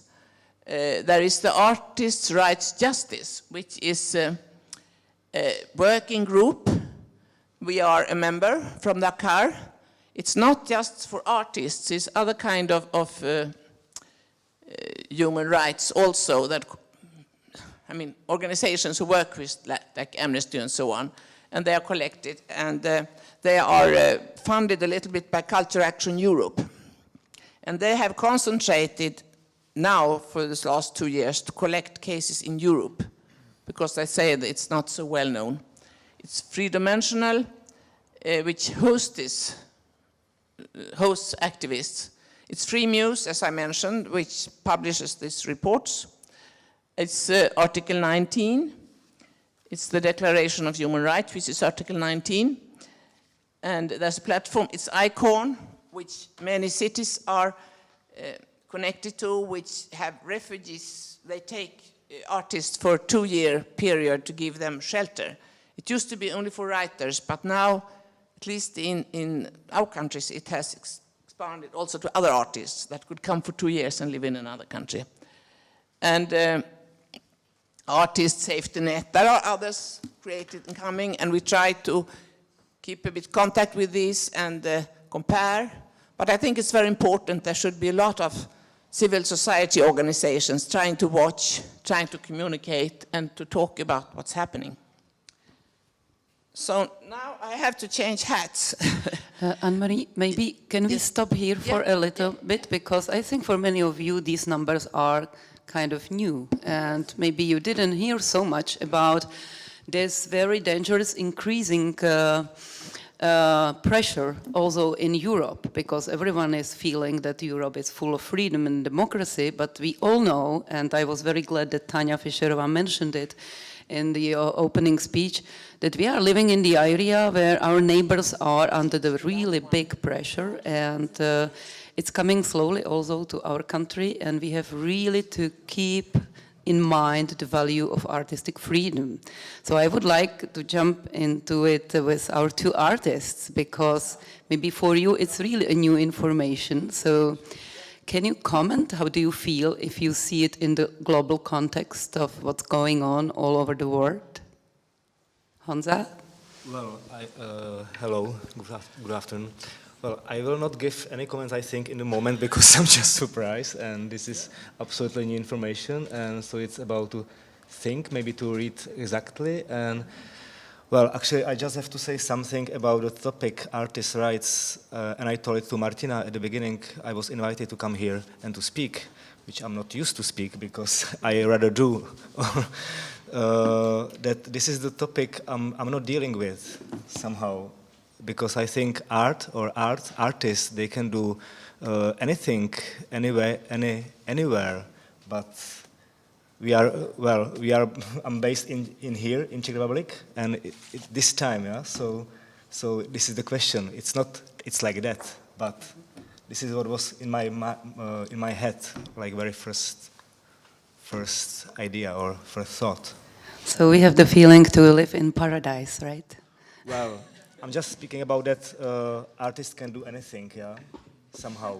Which was not the case in 80s. They have a right to do anything. This is the very first thought of me when I was asked to think about this topic. Yeah. How do you feel about it, Mirenka? Well, hello, good afternoon. I will also, I think, add just the thing that until now we had a feeling that basically in Czech Republic, art will never shake a society. You can do whatever on the stage and people will stay pretty cold with no response. I even wanted to have more discussion, maybe to shake, to provoke the society, to really feel the response, because I felt that the art is not relevant in these burning topics which we live in. Until now, when for the first time we have experienced in our big international festival in Brno, real fight back from the government, but also from the religion statesmen who fought against the theater performance, which made a really big it created a scandal, but not the performance itself, but the extremist group who actually stopped the performance in the middle, creating a chain of these big men, extremists, and proclaiming that this is against everything. So this is something like the first real action which shaked us a little bit, us artists, and we are actually questioning how is it with our freedom anymore.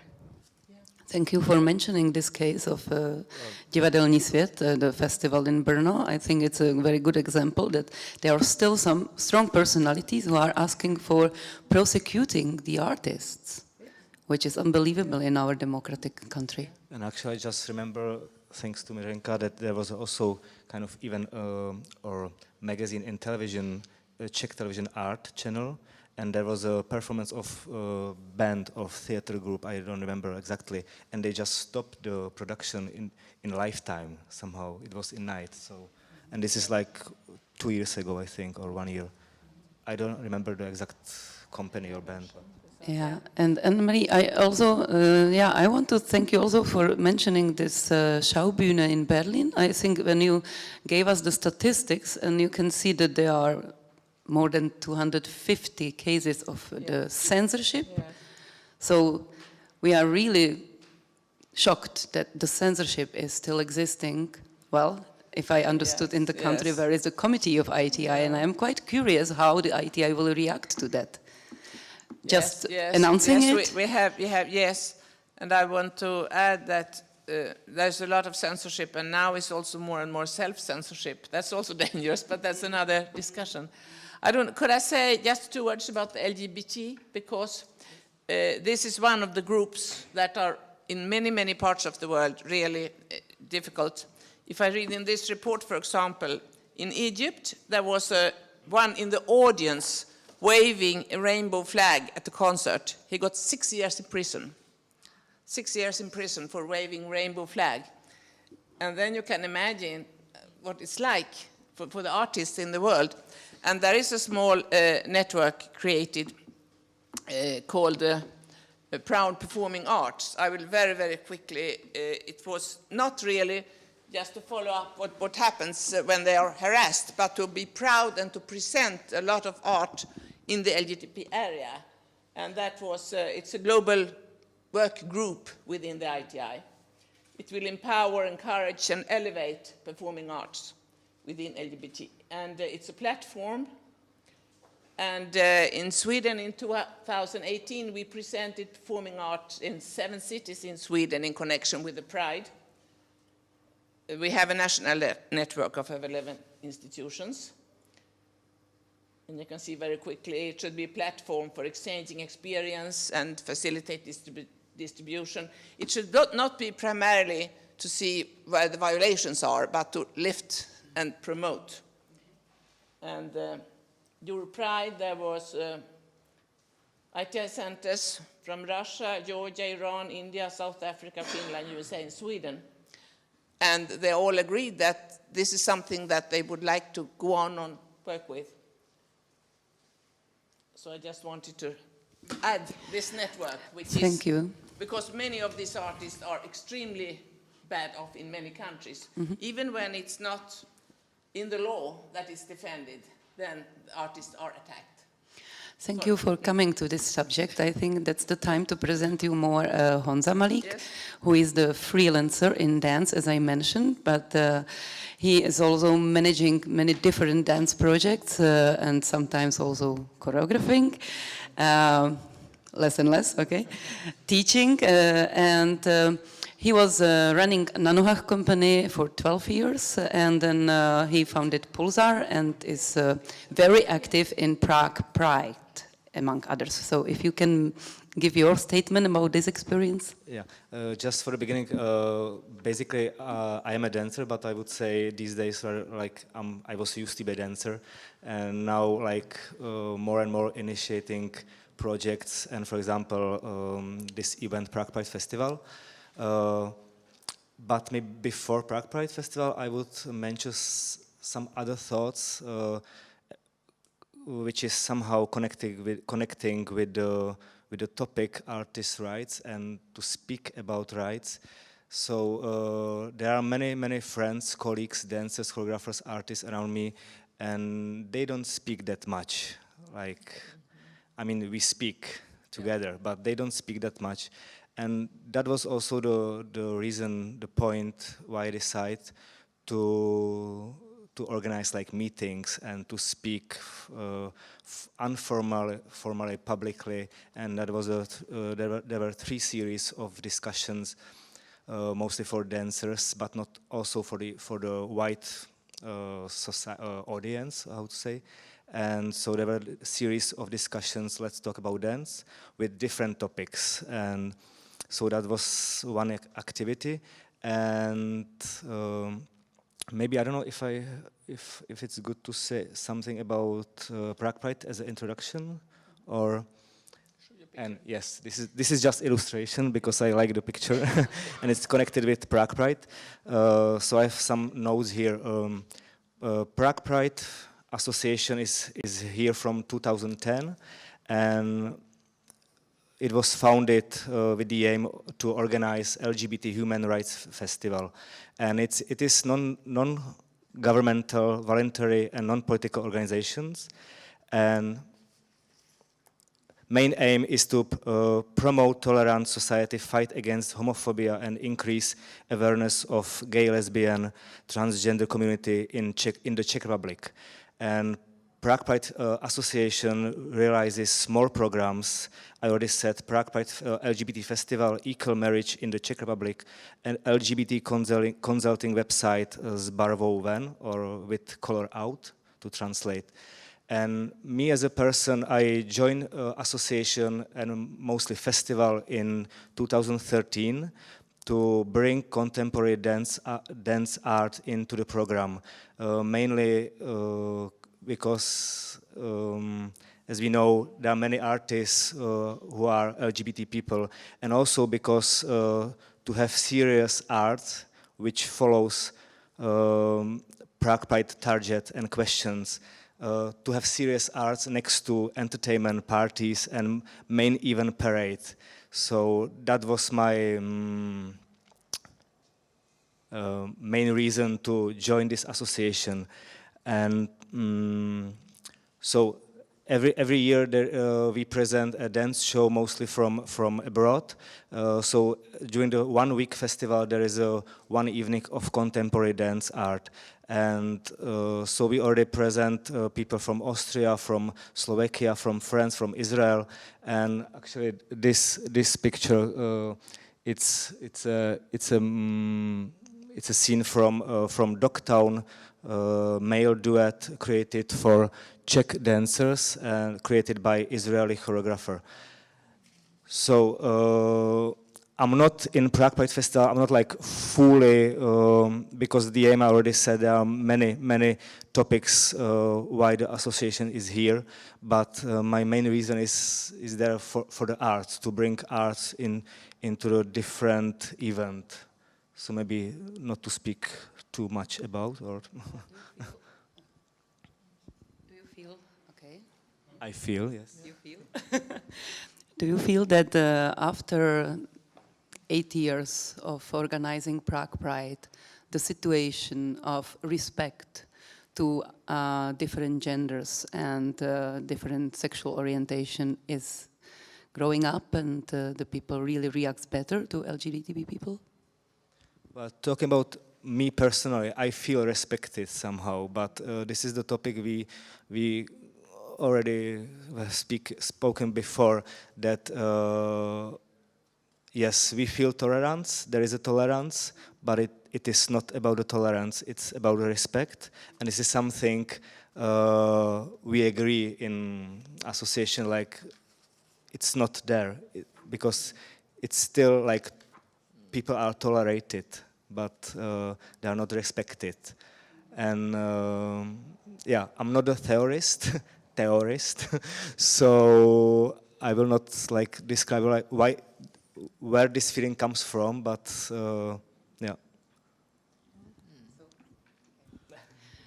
So even in this field, we can see that there are many artists, not only in dance, of course, from LGBT and society, and it's true that there is more and more appearing in the arts.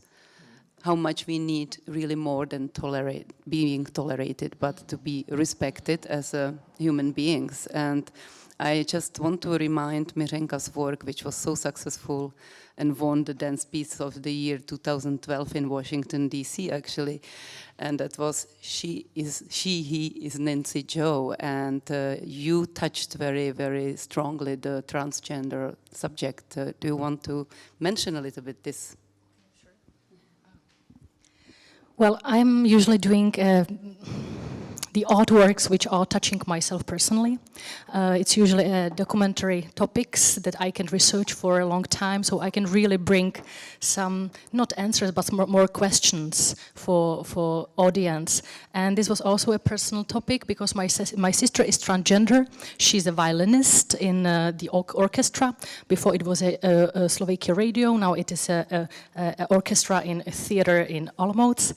And she basically went through the gender change. And I have to say that from my memories for that time when she went through,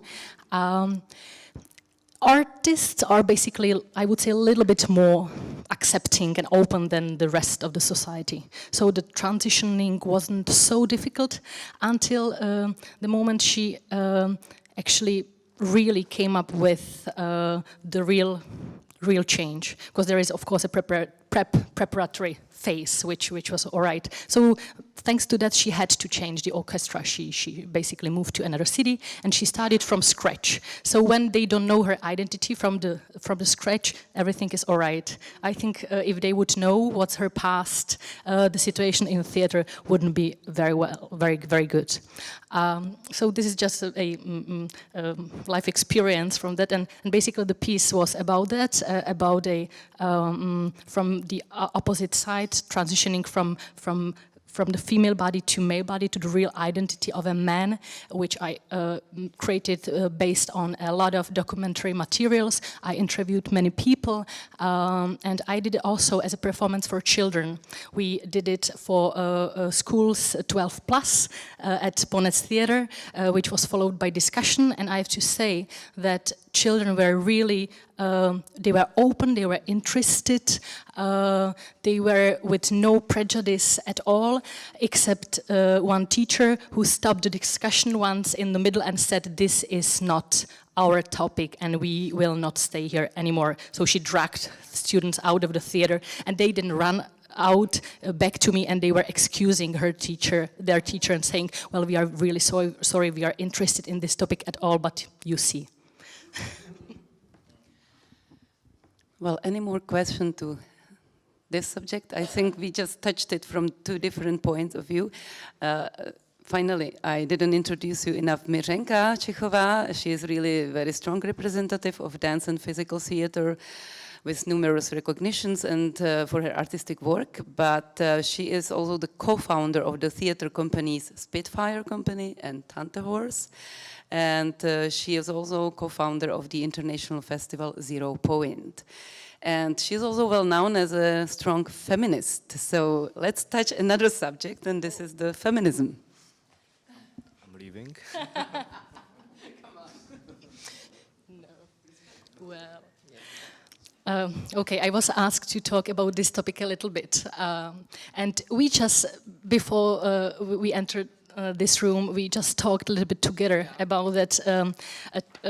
It's really important to start with statistics. And I studied a statistic when I was working on one chapter for this book, International Women Stage Directors, and I wrote about the Czech Republic and about the situation here, which in theater is very interesting. I prepared some short summary of what I found out, so if you allow me, I would just read it. In 2012, I was asked by University of Illinois in USA to write one chapter for the book called International Women Stage Directors. It was happening during my Fulbright scholarship when I was living in Washington, D.C., where I was witnessing situation quite different than back home. Women in the directors' roles, either artistic directors, executive directors, or stage directors, were in majority there, or at least in the equal balance. For example, executive director of Kennedy Center, artistic director of Washington Ballet, artistic director of Washington Opera, and so on, so on. The same situation was at the university where I was teaching. The head of theater department was a woman, the head of music department as well. I've spent a good amount of time researching the situation here in the Czech, and it was more than difficult to find any respectable records about women stage directors, not to mention there was no serious publication, minimum of interviews, and almost any awarded recognitions. There are awards for theater in Czech called Czech Critics Award, formerly Alfred Radok Awards. And from the 1992, the beginning of the awards, until now, there was one and only female director, Hanna Burešová, awarded through the whole history. Coincidentally, I was asked to perform at the Theatre Critics Awards ceremony. So I was meeting with the main coordinators, theater critics, and moderators of the event, mainly Mr. Mikulka and Škorpil. When I asked them, how is that there are almost no women in the directing category awarded, they answered to me that basically they are not any good directors in the Czech Republic. Female directors. We have two main theater universities in Czech who are producing each year a balanced number of men and women. And after 2010, number of women are slightly exceeding the men. So there are even more women graduating from the theater universities. When I looked on the possibilities given to women directors, I found out that throughout the whole history of the National Theatre in Prague, founded in 1881, until now, there were literally 2 women who were allowed to direct on the main stage of the National Theatre, and Hanna Burešová was one of them. When you Google search Czech women directors, and we have different words for male and female directors, female word is basically missing. There are several pages called Czech theatre directors, čeští divadelní režiséři, just in a male form, including women as well. But when I went through the list, I found out 337 male directors, and 14 of them was women. Just only last year, I have collaborated on a new play with 3 women directors. None of them was even mentioned in the list. This year, I'm working in a theater where there was, for the whole history, no women as an artistic director until now. The same situation is in most Czech theaters, including the position of stage directors. During my research on the book, I found out that the first female directing alumni from universities from 1960s on were recommended to become broadcast directors, directors in TV, dramaturgists, or directors of children's theater. Nowadays, nothing of that is explicit, but still, women are not getting enough respectable opportunities or challenges to achieve positions as executive directors, house directors, or just stage directors at respectable venues.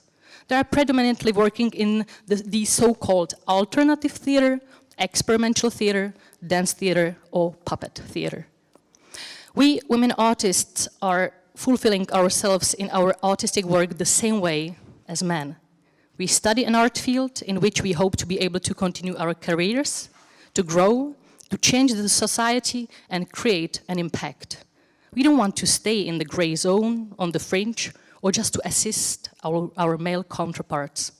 We want to have a possibility to leave a trace. Thank you. Anne-Marie, you have something to add for sure. I just want to comment on that you always have to start with statistics. That's very good. You look, how is it? And then you see what you can do. I just wanted to add on artistic freedom that especially in many countries, women are denied their rights to artistic freedom. Now, there are so many cases. Women are usually accused of indecency or from religious reasons or other reasons. They are prevented to perform. In some countries, you know, women can't perform at all in front of women. In others, they are accused of indecency or so. So it's a especially vulnerable group if you look at the freedom of artists. Also in this situation, the women have the worst cases because there are so many people who want to decide what they should do and what they shouldn't do. And even if there are laws in the country that should help them, there are other groups of civil society who would stop them. So even there, it's another story about the representation, but it sort of... Yeah, thank you so much. Same ground, yes. Yeah, I think statistics are really sometimes very important, and we don't know enough really of the numbers. And thank you, Mařenka, to take all of this effort to go through the history of the drama theater in the Czech Republic. It's true that it's absolutely different in dance. So for sure, in dance where in contemporary dance in the Czech Republic, you can work only as a freelance because there is no one company really with the subvention for the full year. So you don't have any employment, so you are only unemployed freelancers. So it's true that there are many women working in this field, and we also discussed that there are many women working in the management because it's so horribly paid that none of the men would really accept these jobs, you know. So, so this is the equality. So I would like to give you the field for questions because we have three wonderful speakers here, and maybe something is coming to your mind what you would like really to share with or ask or go more deeper. So please don't hesitate. Just a little thing, talking about Prague Pride, it also took me 5 years to have female artists on the stage during Prague Pride Festival. Tell me why. I don't know. It just happened like that, yeah. So that's it. Yeah, one remark and one question. You asked what's with China and so on. It's really complicated. The center is in the center of the ITI is in China. I'm from Hamburg and the director of the Thalia Theater, and we had the same situation as the Schaubühne. We were invited to Nanjing, and then they said, no, it's not necessary that you come, but everything was prepared. With 100 people, we had to go to China, and they said no. What to do? In politics, you have the discussion about appeasement, you know. Is it better to speak with Hitler or is it worse to speak with him, with the dictators? And everything is wrong. So my philosophy is, okay, it is censorship, what they do, and they don't respect the democratic rights, but I continue the dialogue. It's my personal opinion. So, it's not so that I say, okay, Chinese did wrong, and I punish them somehow. It's not a punishment, you know, and regret to go there, but I say, let's continue to be in dialogue. That's my philosophy to it. That's my remark. The question is concerning the situation in Czech. You are a member of the, how is it called, Visegrad states, and you have good friends in the north, in Poland and in Hungary. And the situation of art there is very difficult, of theatre especially. I know it very well from Hungary, where the National Theatre is completely in the hand of the rights. And they took the money from the free artists away, and they found everywhere new national theatres with Hungarian tradition. And in Poland, I think it's more or less the same. You have really censorship. The people which think liberal lose their job. So my question is, I have the impression in Czech it's not so, but I don't know. And I don't know whether it's possible to speak here really about this, but okay, feminism is also very important, you know, but my main question is another one. Is this whether the situation is as bad as in the north and in the south of your country? Is it allowed to question? I don't know. Absolutely. It is allowed, and it's quite an important question because, as Tanja Fischerová mentioned here in the opening, we are members of Visegrad countries, and I can tell you that we did some study about how many artists in a mobility program of Visegrad Fund are leaving from country to country and creating under different conditions. And the research gave us very interesting result that mainly the artists from Hungary, Poland, and some Slovaks are going to work in the Czech Republic. So they feel more freedom here. There are much less artists from Czech Republic going to work in the Visegrad countries. So this is a sign of, let's tell, better freedom, artistic freedom, as far as the independent art is really not connected directly with the government, because they are artistic committees and they are really deciding about money. But there is still this economical pressure, because the budget which goes to the NGO sector, and it is a big discussion right now in the media as well, what does it mean, the state support of NGOs? The budget is so low that it's like 3% of everything what goes to culture. So it's really nothing comparing with the state bodies and city public bodies. So the situation is very it's kind of discrimination to the really progressive experimental arts. It's true, and it's worse than in developed countries where you can have really more balanced budgets also for independent companies. Here is none of independent company in dance because it doesn't work. You cannot pay artists for the whole year. So this is a problem. Yeah.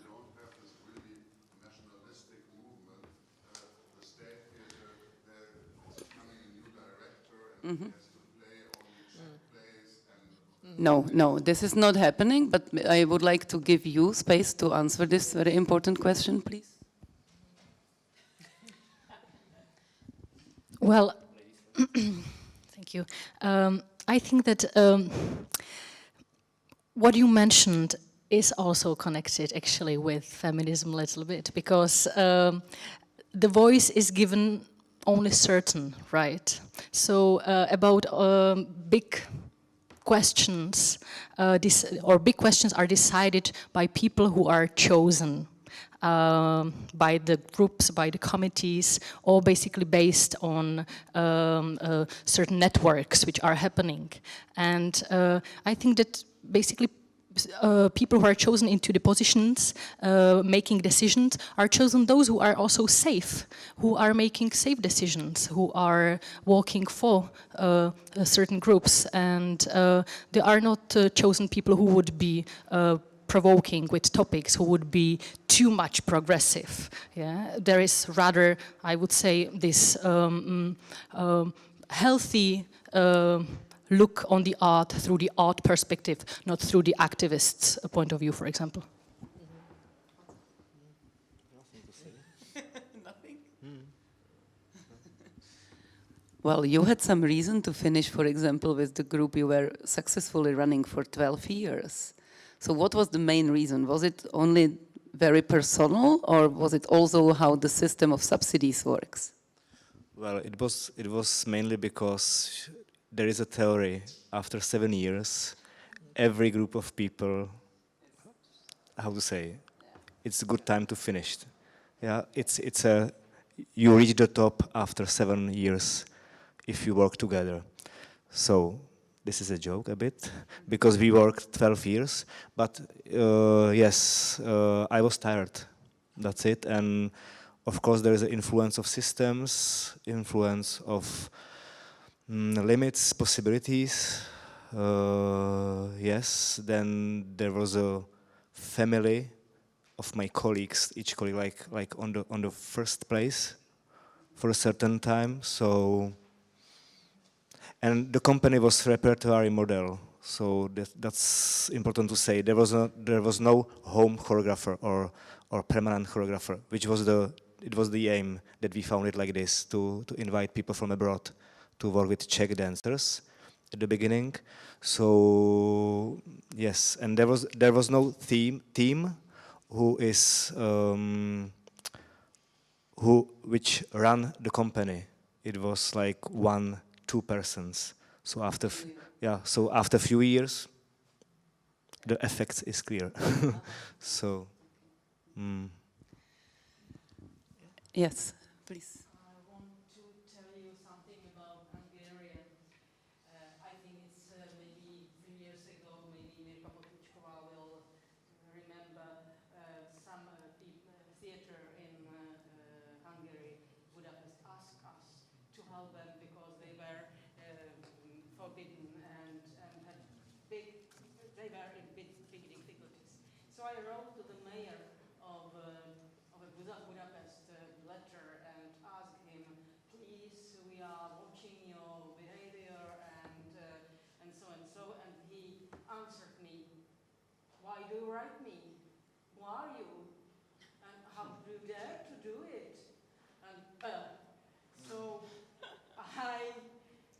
I'm not quite sure about the dialogue, but still I think it's important to do it because they know that we are watching their behavior.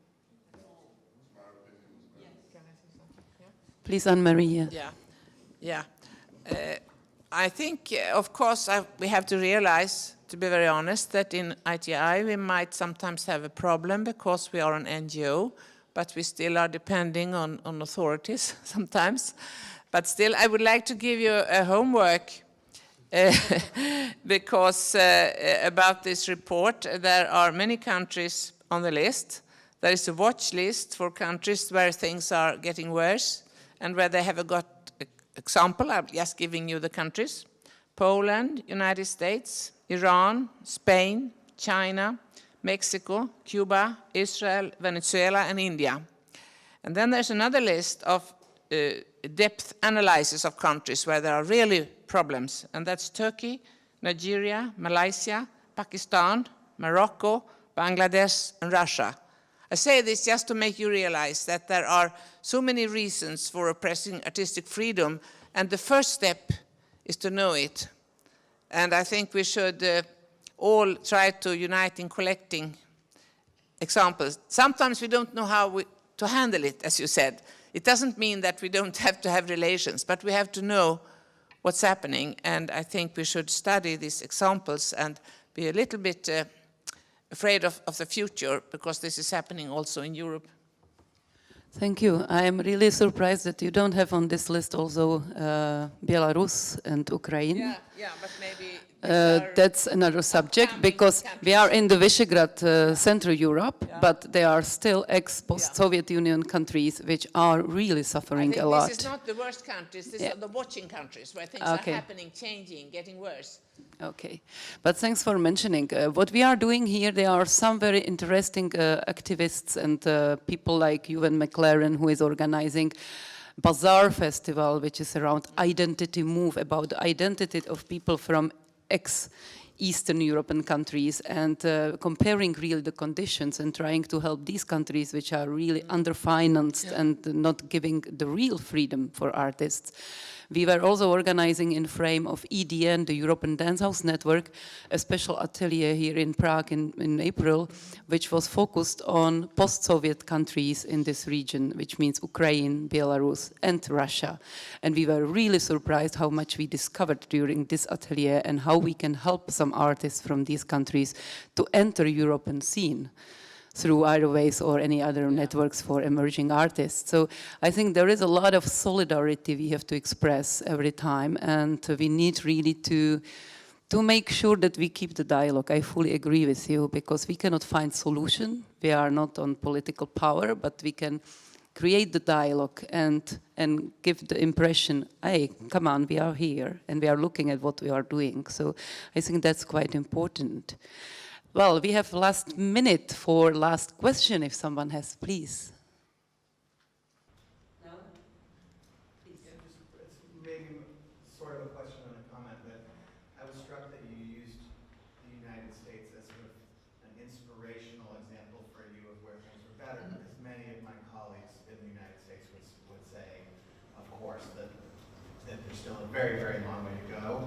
But what it made me think about was there's been a real sea change and cultural shift in Theater Communications Group, which is part of a board that I'm on, which is the umbrella organization, Equity, Diversity, and Inclusion, through statistics and kind of really exposing a system has made it so that major searches for new positions now, institutions really have to be much, much more public about who they interviewed, how they made the decisions, and it makes me think that there are women's voices festivals that have been very successful to sort of highlight that men who were saying, you don't have the artist, it's kind of like, no, in fact, they were right here. So it makes me think that maybe there are ways to enhance communication across, and for folks to sort of take practices that are working in certain places and use them to kind of hold, and I'm sure some of that's happening, but that feels like a useful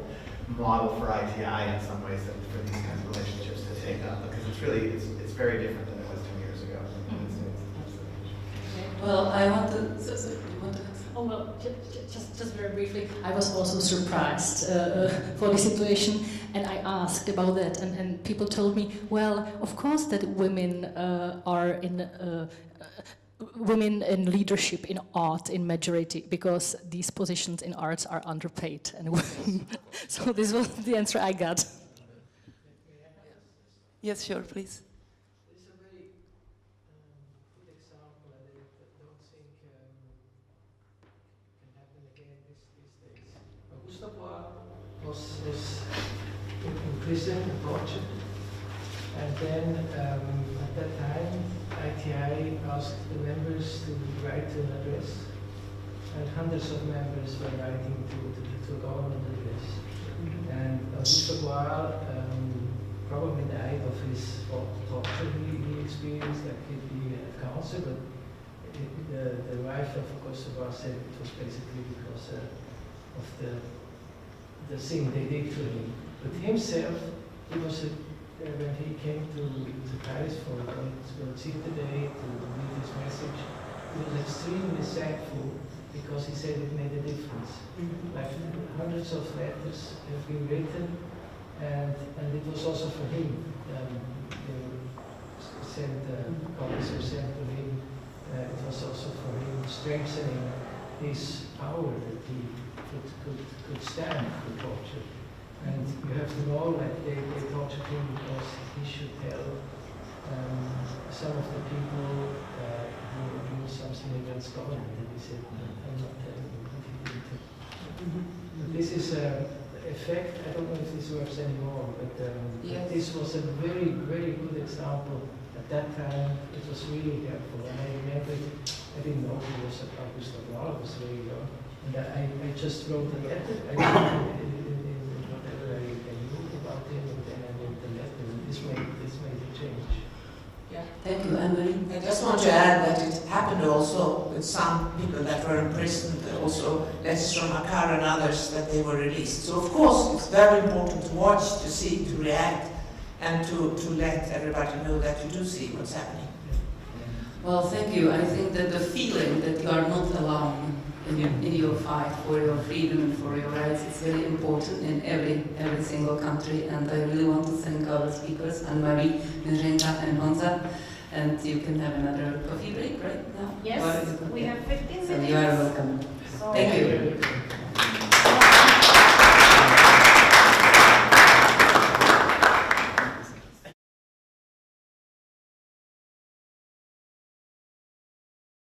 name is Marta Smolíková, and I am working for many years for the NGO sector here in the Czech Republic, and I am dealing with culture policy as an independent expert. So it's my pleasure to moderate this last panel discussion, and the topic is very interesting. It's the theater in conflict zones, which for the first moment for us as a Middle European country sounds not so familiar, because we are living in a very luxury situation. The last war here was more than 70 years ago.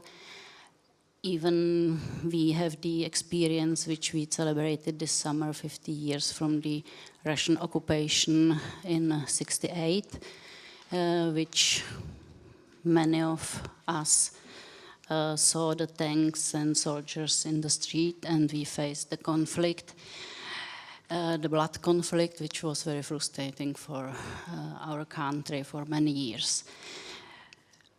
Nevertheless, the war, it's in our world present. Even it's in Europe, the specific situation, we face it also, the experience in the 90s, what was going on in Balkan. And the Czech Republic in that time invited many people from the former Yugoslav Republic, which came here and give it stipends to the students to study here. And we have quite a community which is living here of people who came because of the war. And also the Czech Republic have many news, because here is acting one of the biggest humanitarian organization, which is not governmental. It's an NGO, People in Need, which operate in many countries in the world. And they have quite a big PR or propagation, and they are talking what is going on in certain areas, because they are helping in Afghanistan, in Africa, in Cuba, in totalitarian also regimes. And one of the aim when they started the NGO in the beginning of 90s was also to bring news from those countries what is going on there.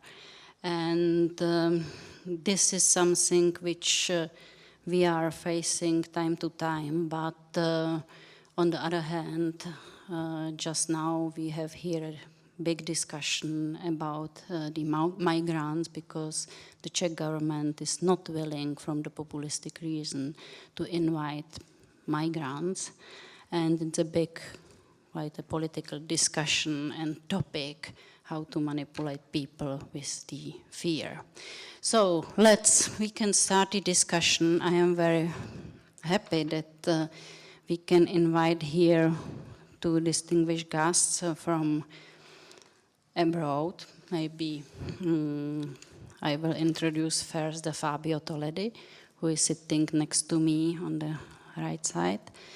And Fabio is a director and playwright, poet and sociologist who is working on the University of Salento. And also he is founder and director of Astragali Teatro since the beginning of 90s. Also, he's a president of Italian Center of International Theatre Institute, ITI, and executive board member, vice president for Europe Executive Council. And since last year, vice president and Cultural Identity and Development Committee. So, too much functions. Okay. But I just received a book. I read it about the book, which have the title Wars, Theatre and War. And it's a compilation of text about the theater and war situation. And Fabio also is made many observations in countries like Cyprus, Turkey, Palestine, Balkans, Jordan, Syria, and Iraq. And those countries he is also explaining or talking what about is going there. So the next speaker it's where I have my notes. Ali Mahdi Nouri, so who is a Sudani actor and stage director, and he demonstrated theater, music, and drama as an invaluable role to play in promoting dialogue between and supporting peacekeeping processes. So Mr. Nouri founded the Buga Theater Group in Khartoum, which is internationally recognized today and as a most conceiving practical example of the instrumentalization of theater for development and peace building. The next speaker are from our country, and it's Lucie Němečková, which is sitting left to me. And Lucie is a theater dramaturgist and journalist. Also, she is a translator and promoter of Francophone theater in the Czech Republic. She is a founder and director of a festival with the name Creative Africa and a Question About Prague.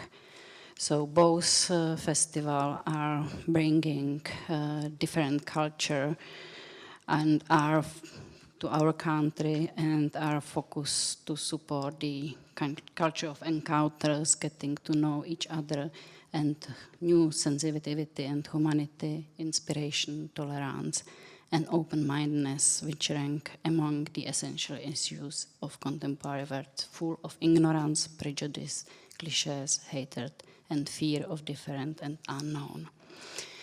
Lucia Němečková worked in different theaters in the Czech Republic, in Šalda Theater, in Liberec, Klitspera Theater, in Hradec Králové, in Prague, in Vinohrady Theater, and now she's working in National Theater in Brno also, and she writes for Czech magazine about the theater, and also to a magazine Slovo, which is focused for and about foreigners.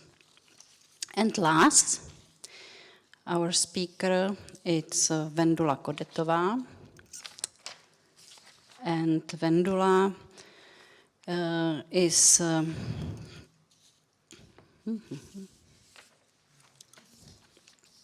sorry. Vendula studied the Charles University, the anthropology. And in the 90s, she founded a theater group which worked with the professional actor and patients with the psychologist or psychiatrist diagnosis. So she was one of the pioneers in this work in the Czech Republic. And till today, she is engaged in the social specific projects and theater and experimental work with patients as actors. And she will talk about the theater with different social groups which are not so integrated in the society. So I asked the speakers first to present their experience with the conflicts or reconciliation in the society with the role of theater and their work, and also they prepared some small presentation which you can see there. So first I would like to ask Fabio to start. Okay. Good evening, and thank you very much for the invitation to speak about it. Also sorry for my voice that it's not very theatrical in this moment, but I'll try to do my best to be hearable. My experience and the experience of my theater, of Astragali Teatro in South Italy, in Lecce, is connected also with the work that I have tried to do and to conduct with the ITI in international field. And I want to say at first a a concept connected to the conflict. I think in this moment we have to speak about a global conflict.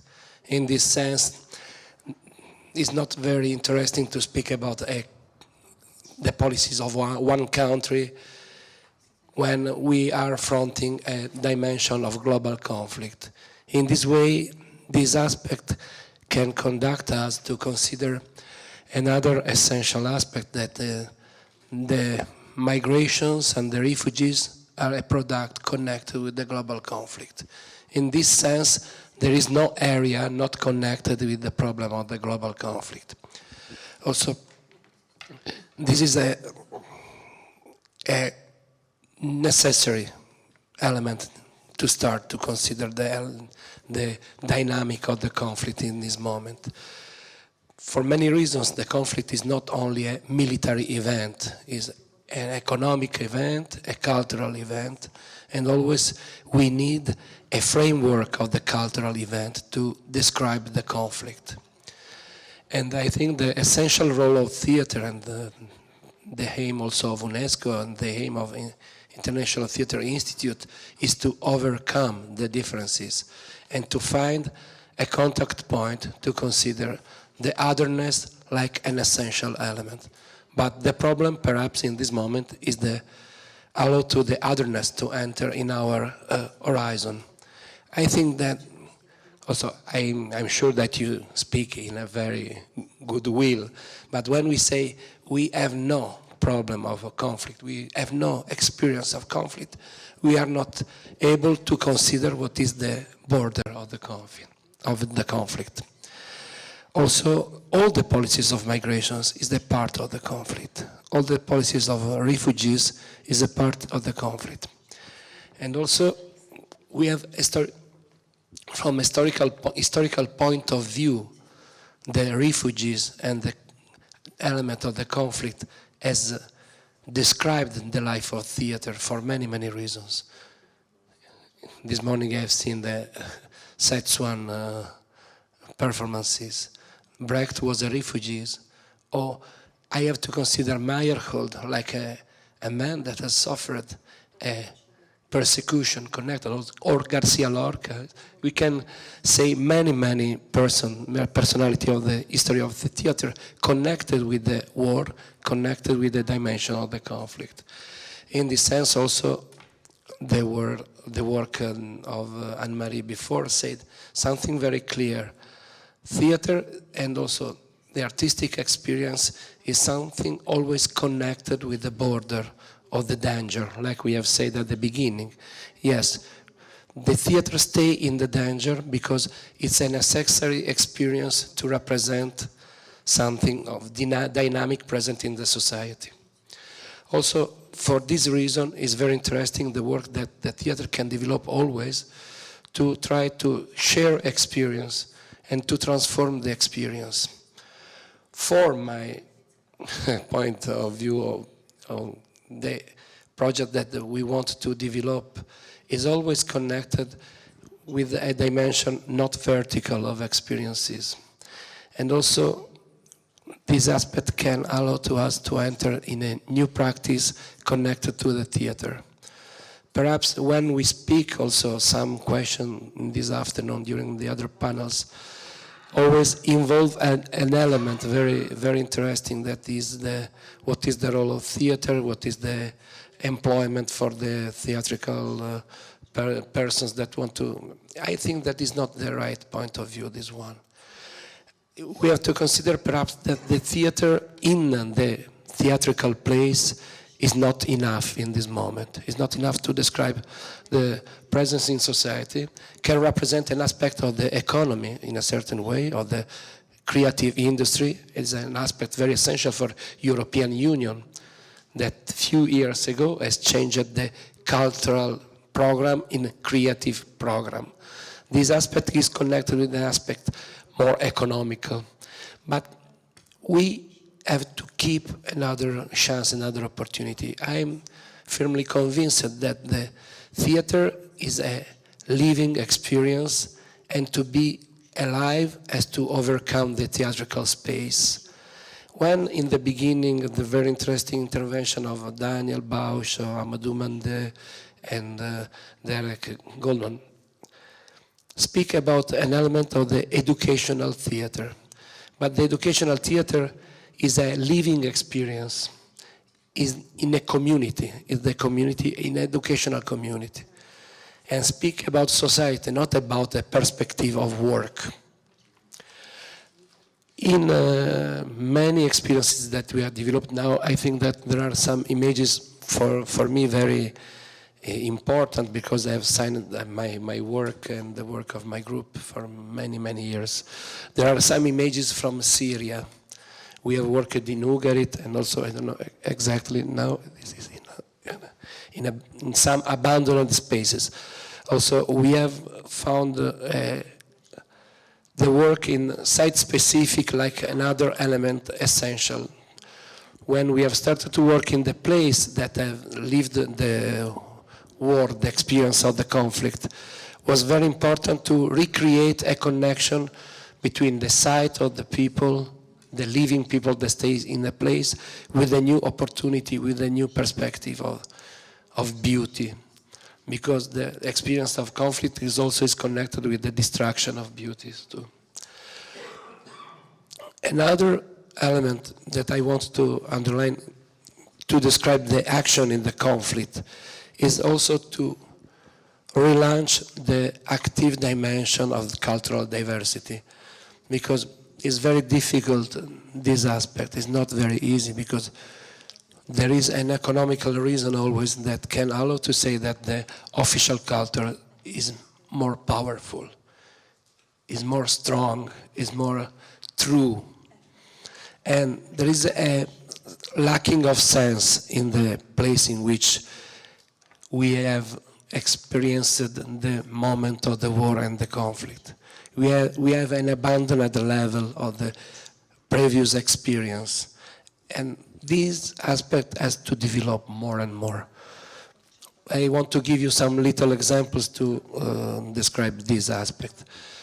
For example, we have worked in Syria about a work on Trojan women, and we have worked with the academic School of Damascus, National Academy School of Theatre of Damascus, and with the National Academic School of Theatre in Latakia. We have asked the best translation of Trojan women in Arabic.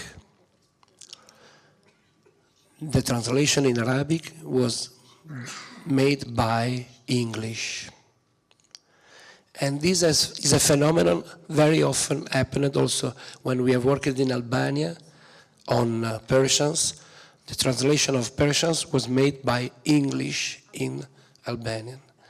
But it's very paradoxical for Arabic countries. We know that we have preserved our heritage through the Arabic library. And now we have a translation from another language, in many cases not in a poetical version, but in a narrative translation too. In these three passages, we have lost a very big aspect, essential aspect, connected also with the heritage. And this is the other point that I want to say, and then I prefer to have a discussion like before. I think this is more interesting. I arrived at this time. Is about the role of heritage. I think that it's a very important work that we have to do more and more. What is intangible heritage in this political and historical moment is not enough clear. We have to elaborate a research perhaps on this, because heritage, the word is very simple. It's connected with what we want to give to the future, that remains for the future, to the people, to all the other next generation. It's not something that exists in a certain way, like stay in a frame in the museum. It's something alive on which we have to continue to work. We have to continue to relaunch the necessity of heritage, that is something living, not something connected to the past. And also, this aspect is always a dynamic aspect of the conflict.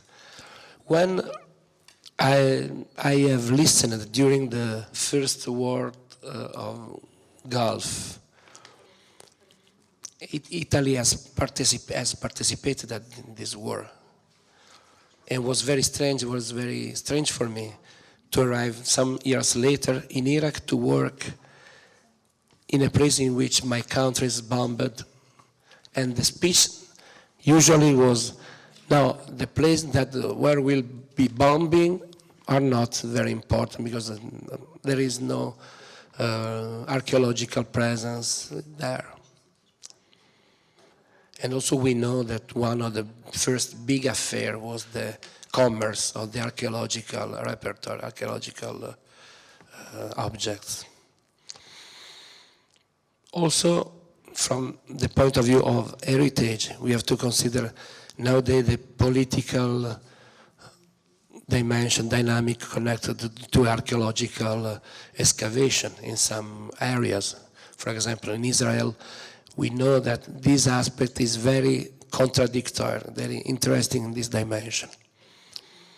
This aspect can allow us to say that the heritage is something living always. Our memory is something active and always is the frame in which the conflict starts to begin, really. Also for this reason, my work in theater is always connected to the multicultural and multilanguages work. We try to use multilingual performances. In this moment, we have actors from 7 different countries. And another paradox is to speak like now. To speak, I have to speak English. It's not my language. It's very clear for everyone.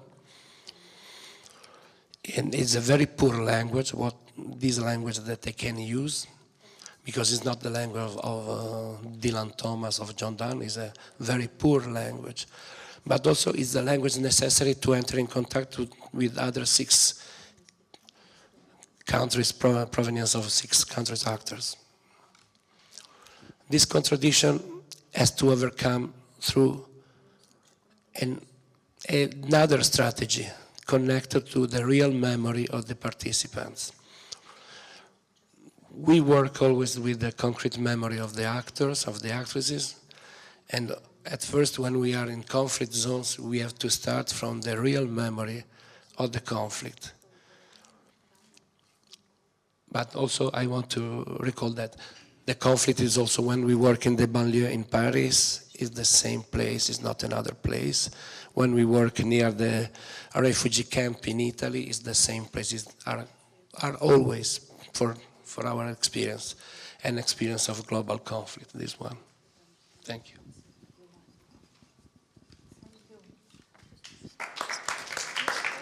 Thank you very much. And I would like to ask Ali to talk about his experience and thoughts. Good. Good afternoon. Before we start, I would like to share with you our experience when we start doing the performance in the conflict zone. So if you don't mind, I want you to stand up, if you don't mind. The one he can. Also the people to the table. Yes, of course. So, when we talk about conflict zone, that we talk about the area where we are inside. My presentation is not in the theory of the idea, in the practice, and where I see and the where it's conflict zones, from where it comes.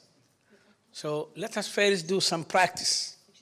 I know you are tired, but this is your idea.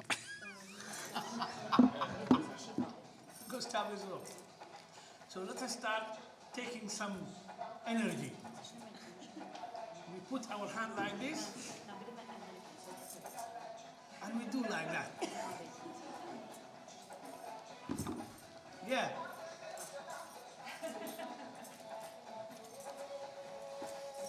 Yes. Yeah. Another way. The one he can jump. Other one he can just move like that. Small one.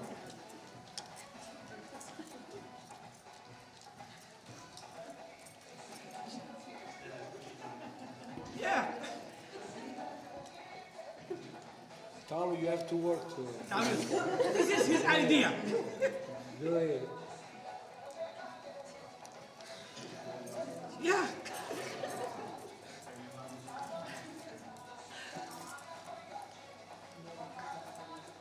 Thank you. Thank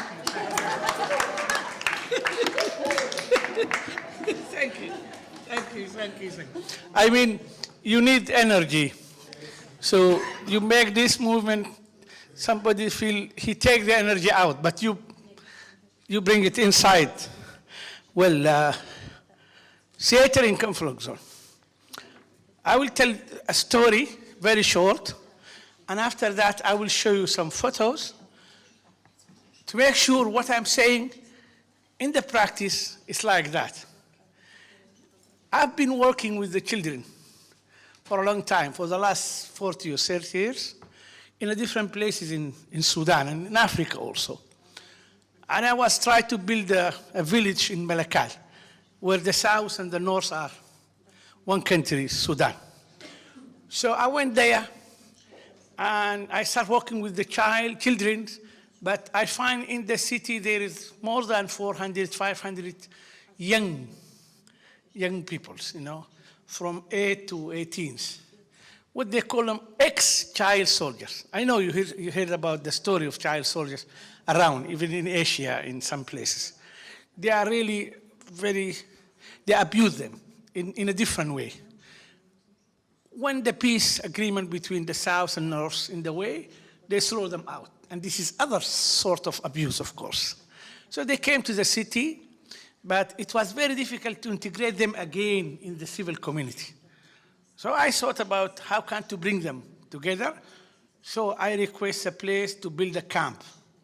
But inside the camp, each group, each tribe, they are completely in a conflict with each other. Nobody wants to eat together, nobody wants to do. So I try to make some sport activities, but nobody interested. I start telling them stories, So when I tell the story, each group, they are separate. So I asked them to come together. They said, no, we don't want. I said, okay, I have problem with my voice. I can't. So unless you came near to me, it was difficult for you to hear. So they came a little bit. The next day, it's like that. So the third or the fourth day, I tell, how can we play? Can we make it as a short play? They said, yes, but each group are separate. I said, no, this is not theater. You have to work together. So slowly by slowly, they came together. So I realized that the only time they came together when we have a rehearsal. When we have a rehearsal, we have some practice. So we enter the music, the traditional music of their tribe from that place. So they find it very interesting. So they became together, and slowly by slowly, they are willing to be integrated in the community. And at that time, I said, this is theater between two frontiers. Each one he have his border. But when we came to the art, we build a bridge between each other. So how come the bridge between different nations, between different countries, and that's what happened exactly. So I took the idea 2004 to Mexico, where the General Assembly, I talk about it. At that time, I'm a member of the TCG. No, what's that? CIDC. TCG. Thank you, Mr. President. So our friend in Germany, the ITI Germany, they get interest. So we make this communication, and we start working together, and we establish what we call it Theater and Conflict Zone Center. We sent some group from Sudan, some of them from the refugees, some of them from those young people in the south, and we sent them to Stuttgart. So we work with our friend Alexander Stilmark, and they came with Thomas Engel, they came to Khartoum, and we worked like that, and we established the center. But the most important point, when we start doing our performance in the conflict zone, you know, and you heard about Darfur and what's going on in Darfur.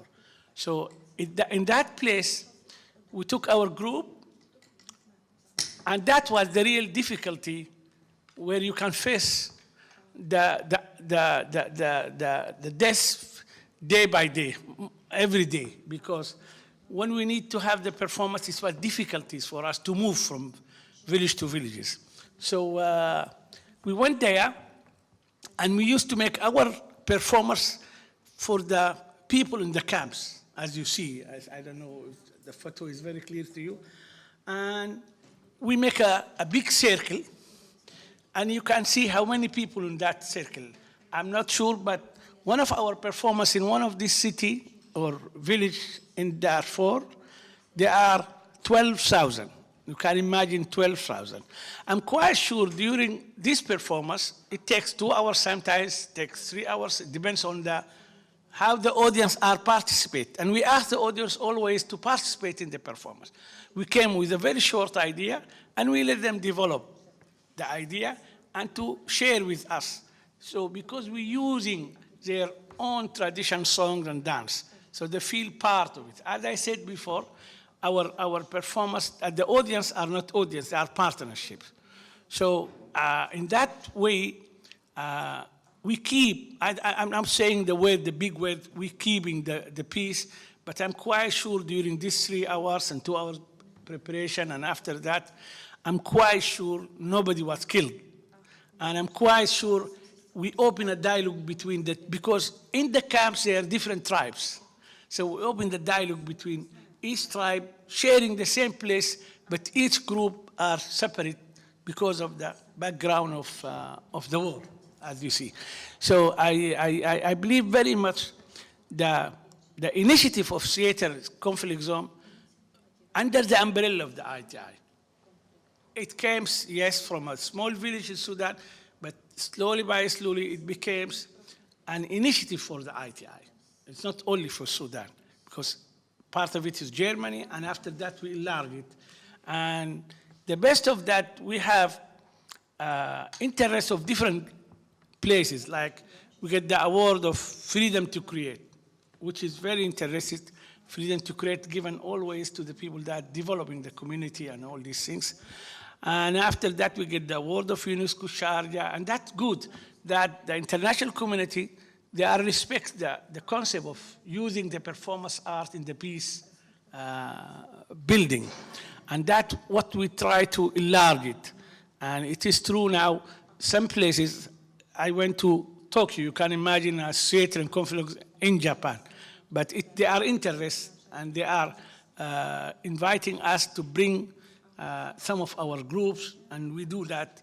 And we are planning for more activities in this issue, because now there is more than 13 group of young actors and actresses in Sudan using the same method of performance like that in different places, what they call theater and development, or theater and community development, which is good in my opinion. This will help very much. When you talk about theater in conflict zone here in these rooms, that we are in this world, we are always thinking of how can we use our art, how can we use the performance art in helping the communication between the others.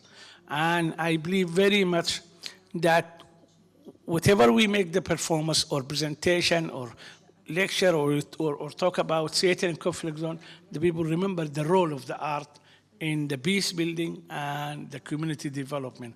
I'm sorry, I don't want to talk too much because I know there is other, and there is many questions, but I believe very much now, yesterday we talked about the next step for theater in conflict zone. We're taking the performance to the UN building in December next, the first week of December. we will make the performance inside the UN building, and we hope that the General Assembly, they make a decision, or what you call it, on respecting or accepting the role of the art in the peace building beside what they are doing in politics. Thank you very much.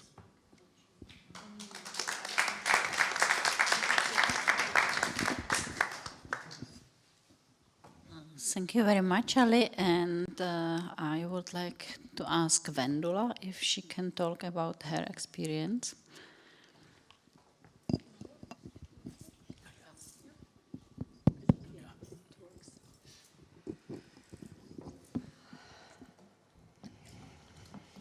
Good afternoon.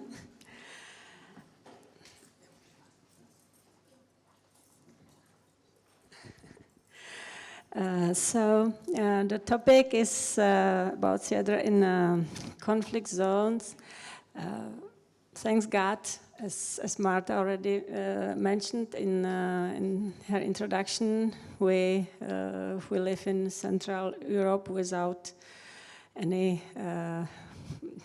danger of war, so our experience is rapidly different. But still,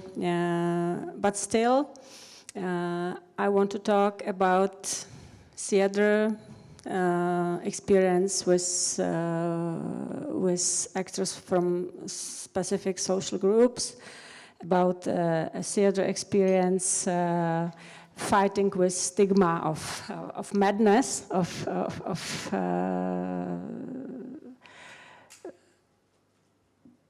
work with clients suffering from marginalization of their psychiatric diagnosis, psychiatric illness.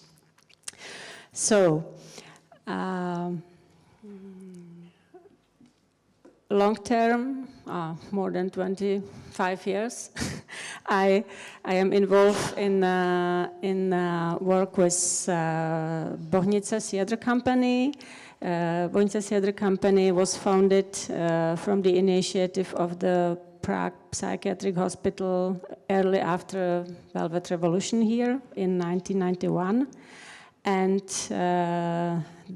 the group of patient actors was created as in the very beginning as the sort of testing grounds of the local psychotherapy and increasing humanization trend of Czech psychiatry.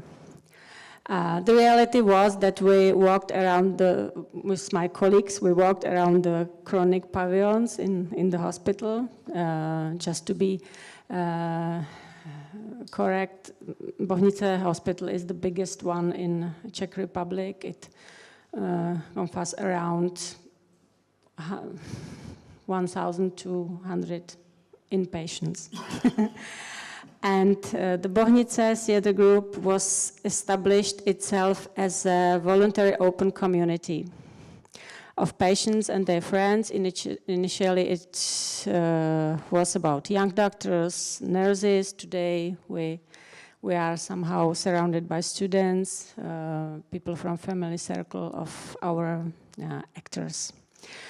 Obviously, we left soon the hospital grounds or psychiatric grounds and settled the group in a small cultural social studio in the very downtown of Prague. Bohnice Theatre Company is most of all, or first of all, a community. Free formation of people with wide range of experience, opinions, and points of view. And last but not least, formation of people with different degrees of and diagnosis of illness, so-called illness. Everyone, anyway, can come and take a part. This tectonic territory of the theater inside, outside the treatment, sets the basic outline of our work. It's a society scrumage. It is a necessary background and sort of conflict. The group consists, just for your imagination, of people with very high social status, as well as homeless psychiatric ill patients. It's a very bound group of people. So the theater therapy, the fact of theater with mad people, they call themselves, with sense of humor that way. So it sets the time and substantial impulse of our work. Our actors found themselves as a human sample, a minority separated from the outside world, condemned to a common pilgrimage, and so on. We play, we perform how the others somehow play with us. We play with our imperfect existence, taking off stereotype patterns. It is sort of a way behind the theater. A vivid light experience of each other, of the actors. Who are our actors? Simply people with experience of psychiatric treatment. The group most often join people with psychotic disorders, people with bipolar disorders, and more often we also collaborate with patients with suffering from schizophrenia or behavioral disorders. Once again, I should somehow stress the point that our group is simply an open community. People simply spend their lives there, and when they leave, they often find their way back. Now let me drop a comment why theater can be important for destigmatization. Among all kinds of art, the theater brings a holistic, quite complicated picture of the world. In its specific concentration into a single evening, into a common story, into a unique performance show.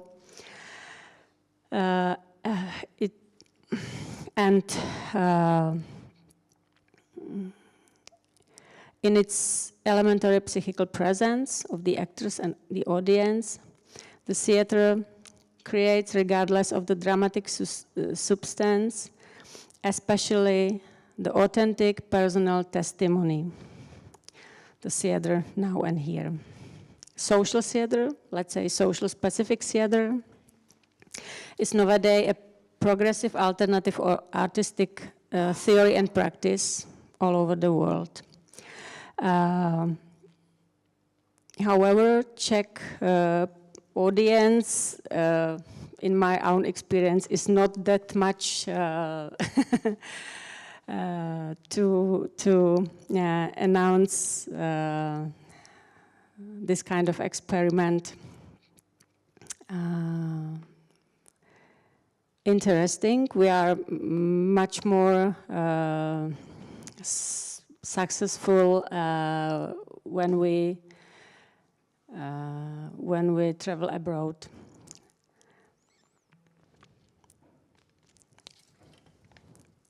So, acting works many ways as a prevention of crisis situation.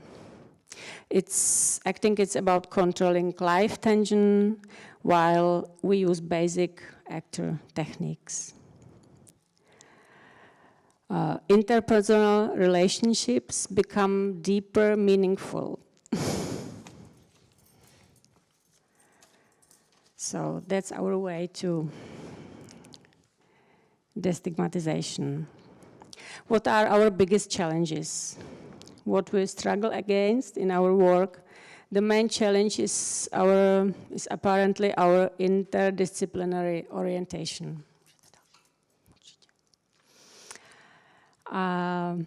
Such project between on the way or on a halfway between theater and medical treatment is really difficult to finance in our country. We are not a medical institution, we are not a provider of social or mental health services. We are not a typical cultural body. Somehow we don't belong anywhere. Abroad, in Europe, I can mention France, Germany, Italy, or Netherlands, for example. We can find quite many professionalized groups of psychiatric ill actors with proven artistic result who work under sufficient support. We are quite successful in culture-based support that covers basic expenses, but whole the team of professionals works with the group since the beginning as volunteers. Bohnice Theatre Company, next. Hosts at international festivals, I mentioned already, of handicapped actors, or at the international festivals of experimental theater. I can mention Madness and Arts World Festival, L'Altre Festival in Spain, Teatr Van or Handicap Null festivals in Germany, and so on.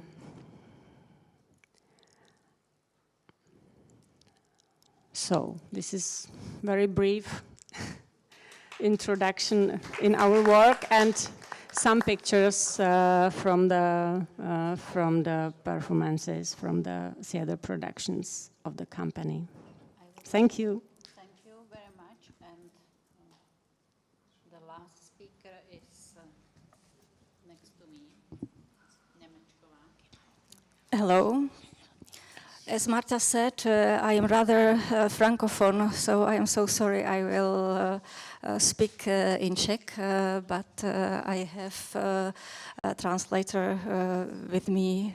She will translate it for you. Přiznám se, že když slyším zkušenosti a příběhy, jako zde již zazněly od našeho sudánského kolegy, či v předchozím panelu od kolegy z Burkiny Faso, či od svých kolegů, se kterými se setkávám, tak mám pocit, že ty naše příběhy, ty naše zkušenosti z té komfortní zóny, jak říkala Marta na začátku, jsou vlastně malicherné. I must admit that when I hear the stories and experience from our colleague from Sudan or the stories that we heard in the previous panel from our colleagues from Burkina Faso and other colleagues, it all of a sudden seems to me that our life in this comfort zone is actually just a trifle. To ovšem neznamená, že u nás by konfliktní zóny neexistovaly. V tom jsem zajedno se svým italským kolegou, který vnímá tuto problematiku jako globální problém. But that really doesn't mean that conflict in our zone doesn't exist. This is something I agree on with our Italian colleague who perceives this as a problem. Globální proto, že se domnívám, že ta nejkonfliktnější zóna se nenachází mimo nás, ale nachází se přímo v nás, v našich hlavách, které jsou zaplněny různými klišé a předsudky. In fact, I believe that conflict is global because the biggest zone of conflict actually lies in our own heads, which is full of various types of prejudice and clichés. A z tohoto důvodu jsem v roce 2000 založila festival, který se jmenuje Tvůrčí Afrika, a později festival, který je věnován Blízkému východu a nese název Nad Prahou půlměsíc. And this is why in the year 2000 I founded a festival which is called Creative Africa, and then slightly later another festival which deals with Middle East cultures and which is called the Crescent Moon over Prague. V předchozím panelu Miřenka Čechová vzpomínala konflikt na festivalu Divadelní svět Brno, kde během představení vtrhla skupinka takzvaných slušných lidí a chtěla zrušit představení ze svých osobních, spíše politických důvodů. Nutno říct, že jsem členkou dramaturgické rady, která toto představení vybrala, a chtěla bych k tomu posléze říct ještě pár slov. In the previous panel, you've heard Miřenka Čechová, who was talking about the theater world festival in Brno, where there was this conflict concerning one of the performances, and during the performance there was a group, actually a sort of a political movement, which is called Decent People, and the members of this movement just came on the stage and tried to block the performance, I'd say, for their own political reasons. And I'd just like to touch on this a little bit more later on, because I am one of the members of the board of programmers who are in charge of actually selecting these programs or performances. Nechci zabíhat do podrobností, ale zmíním jednu okolnost. Proč byl ten konflikt tak důležitý? Domnívám se, že z toho důvodu, že poprvé zjevně vyhřezlo na povrch na půdě oficiálního velkého mezinárodního festivalu to, co v podstatě naše dva malé festivaly žijeme už od roku 2000, od začátku, v jiných formách, ve skrytějších formách, řekla bych v rafinovanějších formách. A toto tvrzení si doufám tvrdit mi potvrdí kolegové, kteří v téhleté sféře, podobné sféře se pohybují. And I don't want to go into too many details. I'd just like to mention one thing which makes me believe that this conflict was so important. In fact, it was the first time that we saw one thing that we've already seen since the year 2000, something that we've been living and which was much more hidden and I'd say refined. And this one thing all of a sudden appeared quite brutally at an official big international festival. Nejsme tady od toho, abychom si teď stýskali a vyjmenovávali všechna příkoří, která se nám jich dostalo za těch 20 let. Myslím, že je třeba to vzít z té pozitivní stránky a že je nutno zdůraznit, že síla vzbuzuje protisílu. A že jestliže ze začátku jsme se v tom roce 2000 potýkali s obrovskou neznalostí a s obrovskými předsudky, tak přece jenom teď za těch 20 let můžeme říct, že české publikum je znalejší, ale zároveň bych řekla k některým problémům lhostejnější a v případě toho orientálního festivalu, že přímo je to boj se strachem. Je na vás rozhodnout, co je horší, jestli bojovat s lhostejností nebo se strachem. Now, I don't think we are here to complain. I don't want to tell you about all the troubles we've experienced for the past years. But in fact, I think it's important to stay positive and to keep in mind that power always gives rise to a certain sort of counterpower. And the only thing I want to say is that back in the year 2000, we had to deal with a lot of ignorance and prejudice. Today, I'd say that our audience has more knowledge, but at the same time, it's more indifferent. And regarding the Middle East culture, I'd even say that there is a whole amount of fear which is involved. And I leave it up to you to decide whether it's better to fight ignorance or fear. A ještě jedna věc je, myslím, velice důležitá. Jakýkoliv režim, největší zločin jakéhokoliv režimu, myslím, je ve zpronevěře slova. Ve slově, které nám, kteří děláme divadlo, je jedním z nejdražších nástrojů. Z minulosti byla zpronevěřena, byla nám ukradena slova a jejich skutečný význam slov, jako je vlast, jako je hrdost na svoji zemi, jako je multikulturalita, jako je solidarita zde již vzpomínaná a ve výčtu bych mohla dál pokračovat a konec konců souvisí i s tím neblahým případem o něch takzvaných slušných lidí, kteří vystoupili takhle brutálně v Brně. Now, another important thing that I'd like to say is that the biggest crime of any regime is the fact that regimes abuse words, and the word is something that's really important to the world of the other. In the past, we saw a real abuse of words such as my own country, or the pride of living in a country, multiculturalism or solidarity, and I could continue with this sort of words. And all this also brings me back to the example of those, as they call themselves, decent people, and the way they reacted on stage.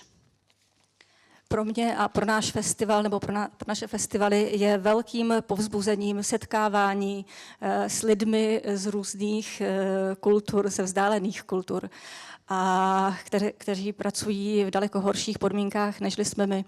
A když už opravdu nemůžu a topím se v depresích, jak zorganizuju s minimem peněz další ročník, tak si vždycky vzpomenu na jednoho svého kamaráda z Komorských ostrovů, Sefa El Badawiho,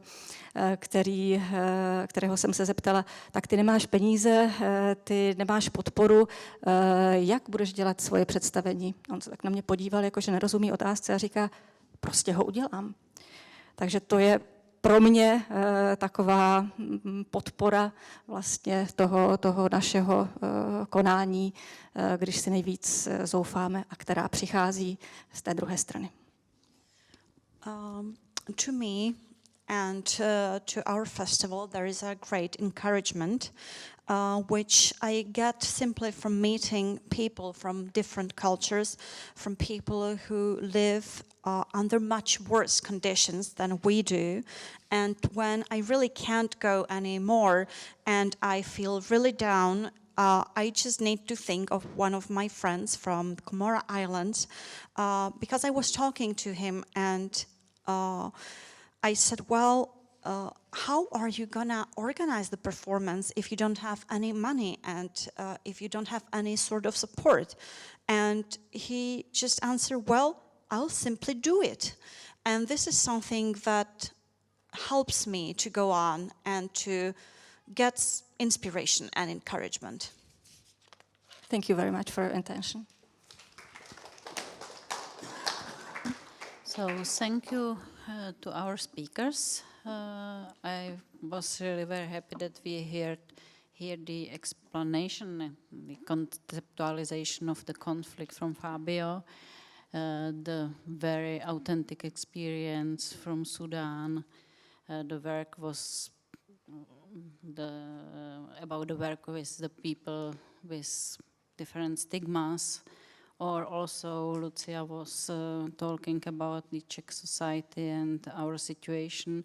And I am sure that the conflict, it's a very personal thing from the families, from the brotherhood, from the community, and everybody should be very familiar with it.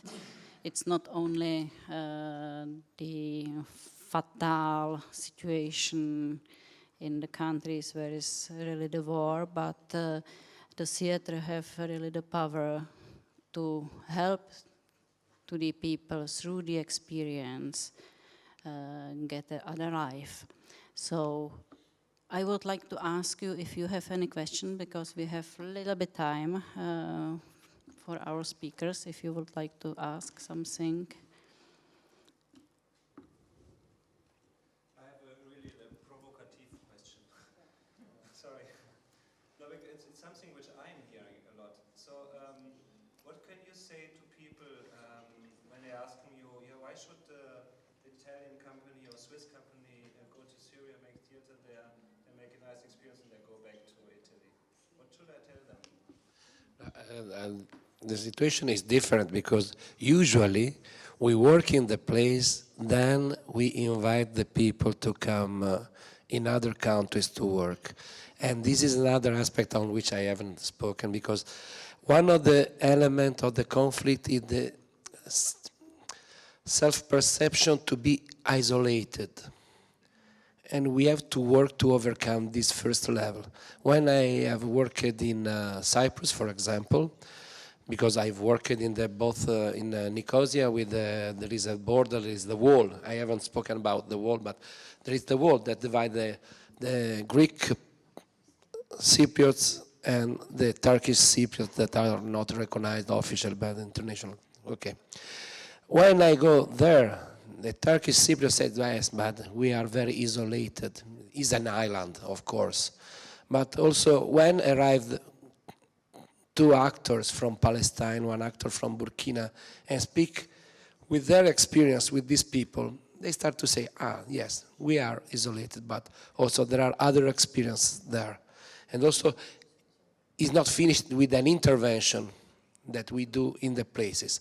We always invite the people to come and also to create conditions. For example, we have worked in Albania for a long, long time, and we have supported the creation of the first private company in Albania.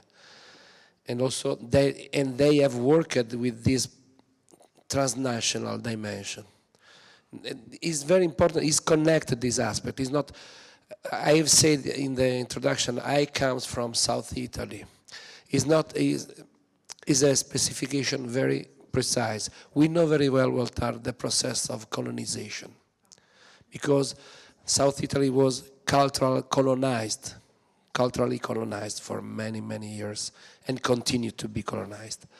In this sense, it's very clear for me the risk when you enter in a place and say, now I'll show you how is the, also in the collected experiences of my book, there is an example in Kurdistan, in Iraqi Kurdistan, when we have worked, an actor, a young actor asked me, yes, you can speak about this, but you are not living in this situation in which we are under attack from 30 years, because the war between Iran and Iraq is very, very old, and then arrived in the invasion of the United States and the coalition, the alliances all over the world against them, and then started the internal war that is a result.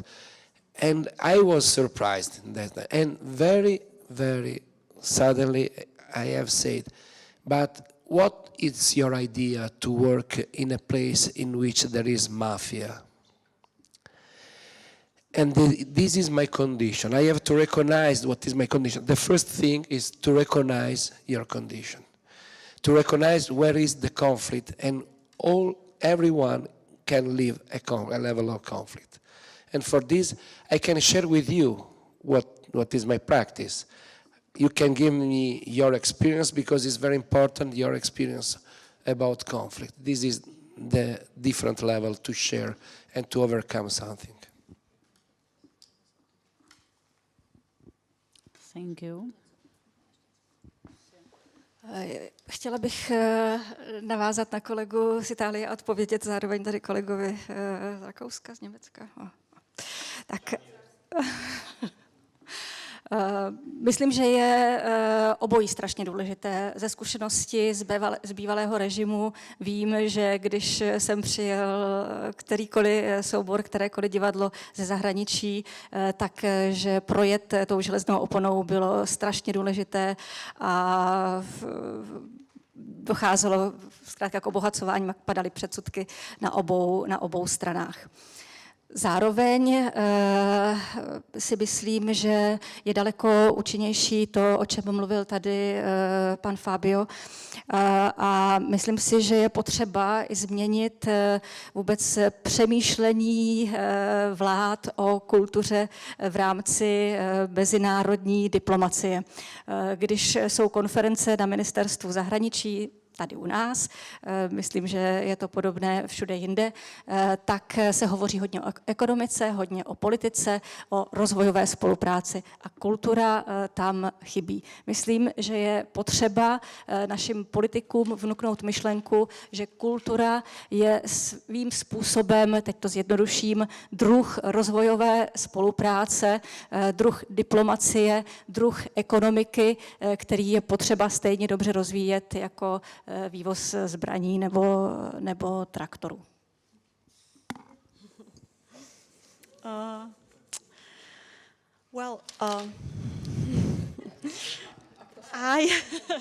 I'd like to say a short follow-up as to what we heard from our colleague from Italy, and at the same time it'll be a sort of an answer to my colleague from Switzerland, because I think both that you said is extremely important.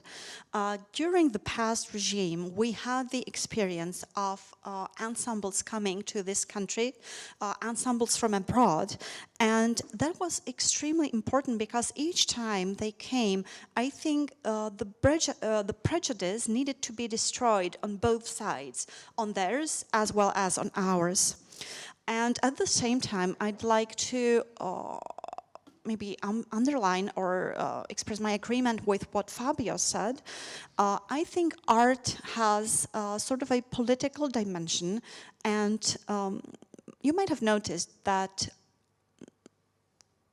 maybe you've noticed that in your country, but I can see it here. Whenever there is a conference here at the Ministry of Foreign Affairs, they'll talk about economy, they'll talk about politics, and about the development cooperation.